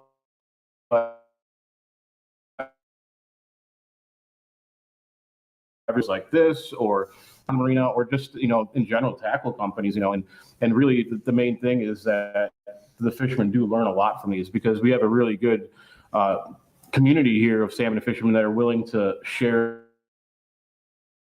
their success and how they caught fish. And when you join these tournaments, you get to learn. Friendly for beginners and small boat fishermen. You can fish out of 4 ports, so you can launch out of Waukegan, North Point, Kenosha, Racine. At the end of the day, you weigh in your fish here at Lake Michigan Angler, and it'll all be live on Facebook and YouTube. So if you can't make it here, you can get a good amount of money at stake here. So right now we have $11,000 in cash and prizes, and we've got another $1,000 on 25 boats. So the more boats we get, the more money in it. Should be a really good time. We're all looking forward to it. It's a little bit different tournament than been seen here in the past. So, and again, it's focused on the newer fishermen and the small boaters. Yeah. 1-day show. Yep. Tell me about the structure of the tournament. Yeah. So it's a 5 fish weigh-in. You fish from 5 to 1. You bring in your best 5, and your biggest fish for the big fish. 2 can be lake trout. And you can keep 15, you can run 9 lines, but you're only weighing in 5, and it's just total weight. We're not doing a point system or anything like that. So pretty simple. Yeah, keeping it really simple. And if someone wants to get started, now we had a couple guys on today talking some tournament fishing, but how about some tips for someone who's going to run their first tournament? What advice would you give them? I think what I would do, if you can pre-fish, that's great. Maybe the night before, we're doing the Thursday night captain's meeting, so that if you want to pre-fish on Friday, you can on Friday night if you can get out after work. And just network with as many people as you can. That's like the biggest part of salmon fishing in our area, is just have a good network of people, be friendly. Everybody's willing to share information. I'll give fishing reports. We'll probably have a fishing report in our captain's meeting. And then just, don't be stubborn with what you're doing. If something changed, get out there. Don't be afraid to try new things. Know your go-tos, but don't be afraid to get away from them and go somewhere where the other boats aren't going. I think that's the biggest thing. And then just getting back in time so you don't disqualify. Yeah, that helps too. Yeah. Really great, because a lot of times you'll see these big money tournaments, then you're kind of intimidated because it's dominated by the big boats. So this is actually really good that, it's catered to the smaller boat community. Yeah, the 5 fish kind of evens the playing field a little bit. If so, you just get that one big or 2 big fish, it can really make a big difference rather than trying to bring in 10 or 15 fish. And sometimes that's a struggle for smaller boats that can't travel as far. And that's why we did the 4 ports. Sometimes the fishing's better in Racine, sometimes it's better in Waukegan. But if you have a small trailerable boat, you can go launch there. And now you can be on those fish quicker than the big boats that are stuck in their marina. And in the past, some of the tournaments where the fish were pretty far away, the big boats were able to dominate because they could just get to those fish so much easier. And now it doesn't matter. Yeah, tell us about what is the cost to buy in? It's $200 to buy in for the regular tournament, and then a side bet for the biggest fish is $50. So $250 gets you in, and you're looking at $11,000. Yeah, so right now, based on 25 boat entry, we're figuring about $5,000 for first place. So really nice little pay. Yeah, it's pretty good. We haven't had a payout like that around here in quite a while. Yeah. So what's the interest been like so far? Oh, very good. A lot of new fishermen so far. Well, the really cool thing is that so far, all the people that have entered are not normal tournament fishermen. So it's exactly the way we envisioned it. We wanted it to be for the new guys, and now we have all sorts of new. Tournament that you wanted to talk about? No, I think we covered it pretty well. Is there anything we have missed? How many guys can fish in a boat? With 3 per. I think there's no limit on how many people can be in the boat, but it's 9 lines and 15 fish. So it's based on if you had 3 people in the boat. But if you want 5, you can fish 5. It's just a matter of, you're still sticking to your 9 lines and 15 fish in the cooler. All right. Yep. Tell us about kind of, you've got the shop here in Winthrop Harbor. What's it like having a shop here? What's the vibe of fishing like around this area? These days, it's a good vibe. It's energetic. People are excited to go out and catch fish. I talk to new people every day that are catching fish, more fish than they have in the past. And to be honest with you, lately, we've had a little bit of tougher fishing than we've normally had this time of year. But people are going out and catching some nice kings, and sometimes it's their first ones and their first time experiencing like a fish taking out a couple 100 feet a line. And it's just a fun experience for everybody. Even you get those guys coming in the store, they're excited about catching that king, and the experience people in here, it makes them excited too. So overall, it's been a really good vibe, just a positive experience. Yeah, that's something that we're trying to do is get people who maybe have been, they've just been fishing the inland lakes shot and go out and try that. So what's that like for you when they come in, they're getting started for the first time and they swing back by the shop after they went out and had a great day? Oh, it's pretty cool. We had a kid a couple years, last year, I think, that just wanted to catch a salmon. His parents just had a sailboat, and we set him up with a Dodger and a fly, and he just had a spinning rod. And we were like, just go out so far. They didn't have any electronics, and just dragged us behind the boat and go slow as you can. And they caught a couple of cohos that day, and that kid, or 3 cohos that day, and that kid was thrilled. They wrote a letter to us. I mean, it was pretty cool to see that, and we see that more and more often now. Just setting up sailboats to go catching salmon and jet skis. Yeah, there's been a lot of jet skis, and of course the kayakers, and that's taken off quite a bit. And there's nothing like going on getting a sleigh ride from a king in a kayak. So Yeah, that's something that's near and dear to you. But you just said something that I've never heard before, and that's salmon fishing on a jet ski. yeah. Tell me about that. How do you set up a jet ski for salmon fishing? Well, we see it, and I haven't really set them up myself, but they'll usually have like a crate or a cooler on the back, and they'll have a couple rod holders on it, and they get it off at an angle. And I'll typically, depending on what their jet ski is set up, like I'll kind of decide how I'm gonna rig them up. But usually it's dipsies, just because it's versatile. Their biggest issue is just kind of going in a straight line and controlling the right speed, but they do catch a bunch of fish out there, and they can zip out pretty far and get deep, and they can go pretty fast if it's not too wavy. So some of them out there actually have a lot of success and catching quite a few fish. Yeah. When you get one on though, the other line's got to be dead in the water, right? Yeah, if you don't keep it moving, and I guess with a jet ski, if you can't keep your thumb on the throttle, you're not moving, so it's going to sink. But very cool. Rob, if people want to find out more about Lake Michigan Angler, what is the best place for people to find out? You can find us on Facebook, Lake Michigan Angler on Facebook. We've got Lake Michigan Angler TV on YouTube. We're Lake Michigan Angler on Instagram, and you can email me at sales@lakemichiganangler.com. Very good. I want to bring in your partner, Mike, though. I want to talk to Mike. I've talked to you before. Met Mike tonight for the first time, so let's bring him in. Sounds good.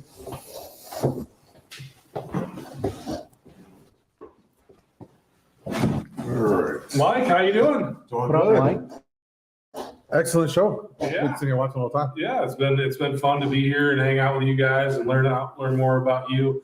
Tell us about yourself and how you came to Lake Michigan Angling. Well, I started off.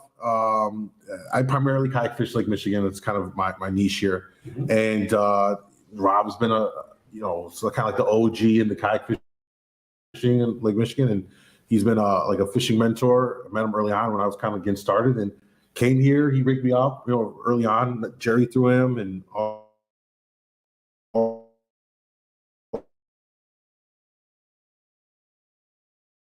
the guys fish. Yeah, and it just kind of aligned. COVID had happened. My career shifted. So when I talked to Rob, he told me, he's like, "Yeah, I'm taking over the shop now." And I said, "Man, let's do stuff. Let's take this to the next level." And so yeah, I've been here helping them out with social media, content, podcasts, and our vision and goal has just been to educate the anglers here. As you talked about, there's so many people seeing inland. They got their DV boats or whatever boat, and they want to bring it out here. And we've just seen this uptick, and that was really what got us started into, really providing value to people through the content, educating them. So when they come here, I can't tell you how many people come here and they're like, I need the right setup. I bought my stuff from X, Y, Z place, and it's not working and all this stuff. And we'll get them the right stuff right off the bat, which down the road saves them money because they're not buying random stuff. We're saying, hey, you just need this, this, and this. That's all you really need. You don't have to necessarily break the bank. So it's been great. I'm very passionate about the fishing community, about growing it. See others kind of enjoy what it is that we have out here. It's an excellent fishery. I know we talked off of the podcast just comparing salmon fishery from here to some other places, and we really have a good. I know Jerry. I mean, we are very fortunate in the kind of salmon fish we have here. 5 fish limits and 3 rods, and other places it's not like that. It can be very, very tough. So we're very lucky. Yeah, this is got to be pretty exciting. I mean, this is something in what you guys do, and we're in this room here that's a seminar room, and I was telling Rob when I came here today, I'm like, you don't go into a lot of bait shops that have this kind of square footage dedicated to this. You guys have kind of built a mini studio here to do this. You guys are kind of doing things that other people aren't doing in this business. It's got to be exciting to kind of be innovators and to just kind of be given the reins and like, hey, let's try this thing. What's that like for you? Yeah. It kind of goes back to when Rob and I just came off this whole collaborative thing with him and I. My career prior to all of this was in broadcast radio and in media. So I just basically took what did in that career and applied it to the fishing industry. I think has, generally speaking, lagged behind in terms of like getting out in front of the digital world compared to other industries. And it's good now that it's coming into the frame of things. If you look across it, with fishing creators and brands now getting it's very important, and especially being a small business, a mom and pop shop is kind of what I think most people refer to the shop as, about having a footprint, making sure people know you're here, what you offer, providing value, and earning their trust. It goes a long way. I think this is any business. You earn that trust from your customers, and they will come to you every time for business and for your assistance. And we strive to do that and provide all the kind of content and everything in that way.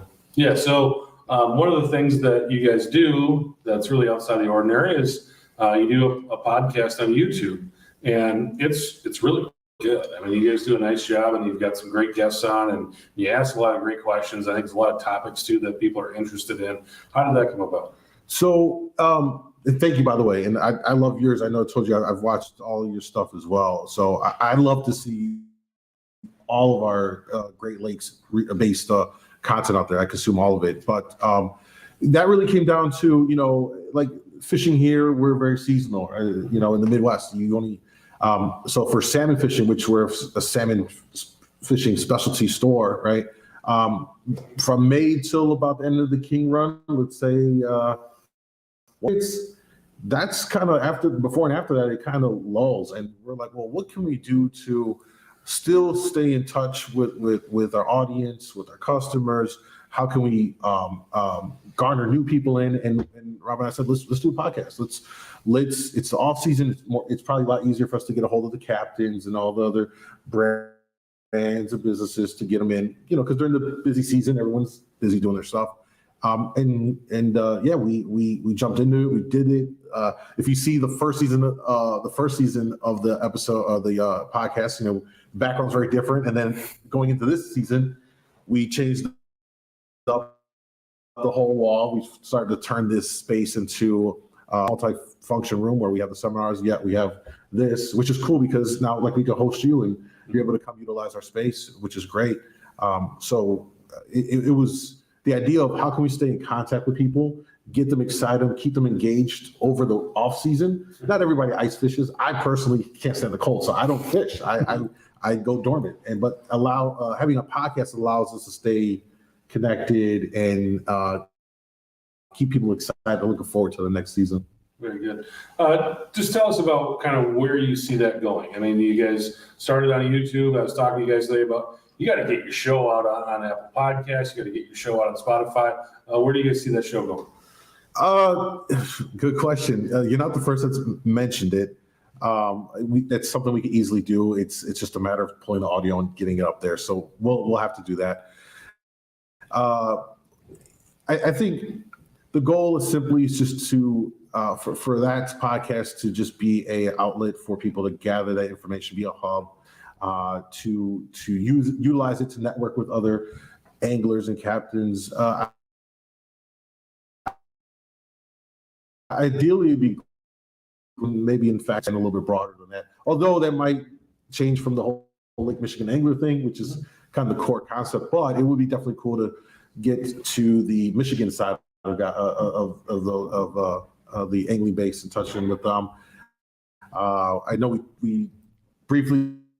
We're gonna try to make something happen with Real Outdoors. Enjoy their stuff. Shout out to them, and we're hopefully we'll connect via the timing thing. But it'd be cool to just collaborate more, and just kind of grow it into a place where people just go to it for the information they're looking for to help them out.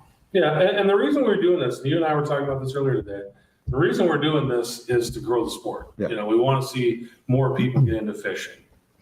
So how do we do that other than podcasts? What are some things that you think that the industry and people like us and maybe charter captains and maybe manufacturers, what do we need to do as an industry as a whole to continue to grow the sport? Yeah. Well, it's a great question, one that Rob and I have talked about plenty of times. When it comes to salmon fishing specifically, I think it's just a matter of accessibility. Unlike other types of fishing, when we look at salmon fishing, there can be a higher level barrier to entry. You need a boat. Now, I'm not saying you can't do it from shore. You absolutely can, but that depends on the season. You have opportunities in the fall and the winter where you can do well from shore. But just generally speaking, when you look at salmon fishing, there's a thing about boats, and that requires disposable income. So I think for us, what we can do is to try to make it more accessible to folks that want to get into it, and whether that's through things like we see the increase in kayak fishing because that's a little bit more accessible. It's easier to spend to buy a $3,000 to $5,000 kayak perhaps than a 35. Oh, that's exponentially more.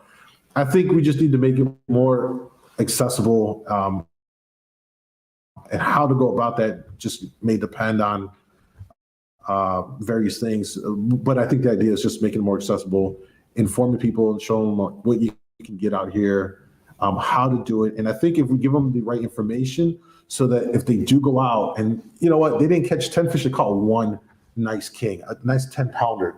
That gets them excited enough to come back like, all right, I want to invest more in this because I got to see like what this is, I think once it happens, people get hooked. We're seeing it a lot when customers are coming in that I said that are coming from a different fishing kind of world. They go out and they catch their first coho or their first whatever fish. And they're like, oh my hours that day, but like I got a fish, and they come back and they're like, all right, I'm ready for more. Like, what's the next thing I need to do? What's the next setup? Where do I need to go? And so just giving people the information and the knowledge so they can go out, get hooked on it, and I think that'll go a long way to grow it because right now we need more younger people in the salmon fishing industry. I think the more that we can do to just get those folks, steal them away from the best side, perhaps, come out to the salmon side. And, great thing is whatever you catch, you take home and eat. Yeah. It's a good table fare. This coho in the spring are excellent table fare. Spring kings are excellent as well. So yeah, we just got to kind of get them hooked in, basically. Jerry, do you have something for Mike? Yeah, I think I'll go back to the page you created, Lake Michigan Kayak Angler, or kayak fishing. And you see a lot of the new guys getting into the sport. On the boat side, we have the Winthrop Harbor, Waukegan fishing reports, which we really try to put as much information as possible in there. But what I know I've noticed you've done is you've also taken, you've mentored a lot of the new kayak guys out there. You've taken them out, and you've been really successful at getting those guys dialed in. Yeah, I'll kind of share this. Not that what I'm doing is anything out of the ordinary. They do it in other industries, but coaching. Yes. Right. You want to be good at basketball, soccer, you put your kids in sports. Well, you want to get better. What do? You pay for a coach to coach them through, to teach them the fundamentals, to give them confidence. And then you set them loose into the world. So, I do my kayak fishing thing. I also take guys out, call it guided, but it's more coaching because they're in their own kayak. I'm not doing the stuff for them. I will coach them through. This is how you might set your stuff up. Do this, do this. I think that's a real opportunity that I think other anglers, whether they're charters, this stuff that I talked with Captain Dan Keating about way back ago. Like, hey man, you should do coaching, and he's doing it as well. I think those individuals that are seasoned veteran salmon anglers offer coaching. It helps tremendously to give guys confidence in their boat. Go on their small boat and have, review their setup, offer advice on how they might want to place their stuff up, and go out for a trip with them and help give them that confidence. I think that will, again, speak to like how you get them hooked in. if they have a little bit of direction, go on the water with them, give them the confidence, and they can use that. You know, it's that old analogy. You take a person to fish for the day, teach them how to fish for life. It's literally the same concept. And I think coaching is a great outlet for many of us that are, again, in the charter space or whatever, that if you have that proper licensing, I guess, you know, depending on where you're at, to do that, help these guys out. Yeah. Mike, it's been a great night. Really appreciate you hosting us here today. Is there something you want to talk about before we wrap up, before we let everybody go? No, just I love what you're doing. Thank you for coming here. Keep it up. I said I consume all the salmon fishing content around the Great Lakes, and you've been great. So excited to meet you. Thank you. Thank you for Fish Hawk support in our first tournament. We're excited about this one, and then leading into next year to expand it. And we hope to have you guys involved in that. And if you guys watching ever need anything, whether it's gear, information, some guidance, you can always stop by the store. Our YouTube channel is a great resource. We team up with various captains. In fact, one of our biggest videos is with this guy right here for small boats. He's a star. And we do have a small boat. What's different about it is that we did the install and you have a kicker on yours. So we have a video coming out. Talk about it, Chris. Yeah, we have a video coming out next week. So for those of you that are getting a fish hawk or on the verge of getting one, have a small boat with a kicker, step by step. This guy knows his stuff, and it's gonna be a nice video. So feel free to check out our YouTube channel as well. Yeah, check that out. Also, when we ship these things, we put a book in there, and it tells you right where to put it. So it says manual on it. Don't be afraid. You can open it up, and it'll tell you exactly where to put it. I think most people see that. I know. I did ask It just Oh, here's the book. Oh, okay, 1-8. Never mind. We put it right in there how to do it. So I'm about to make a couple of edits on that part, but it should be good. Yeah. Like, let me send him a text. all Like, right, oh, here it is. from Lake Michigan Angler, what we wanted it to be, and it's just something that we're gonna have to work through. But really appreciate everybody watching, and we'll see you next time. We're gonna try to do this a little bit more as we go on in the future. A lot of cool things going on. So thanks so much to everybody. We'll see you next time.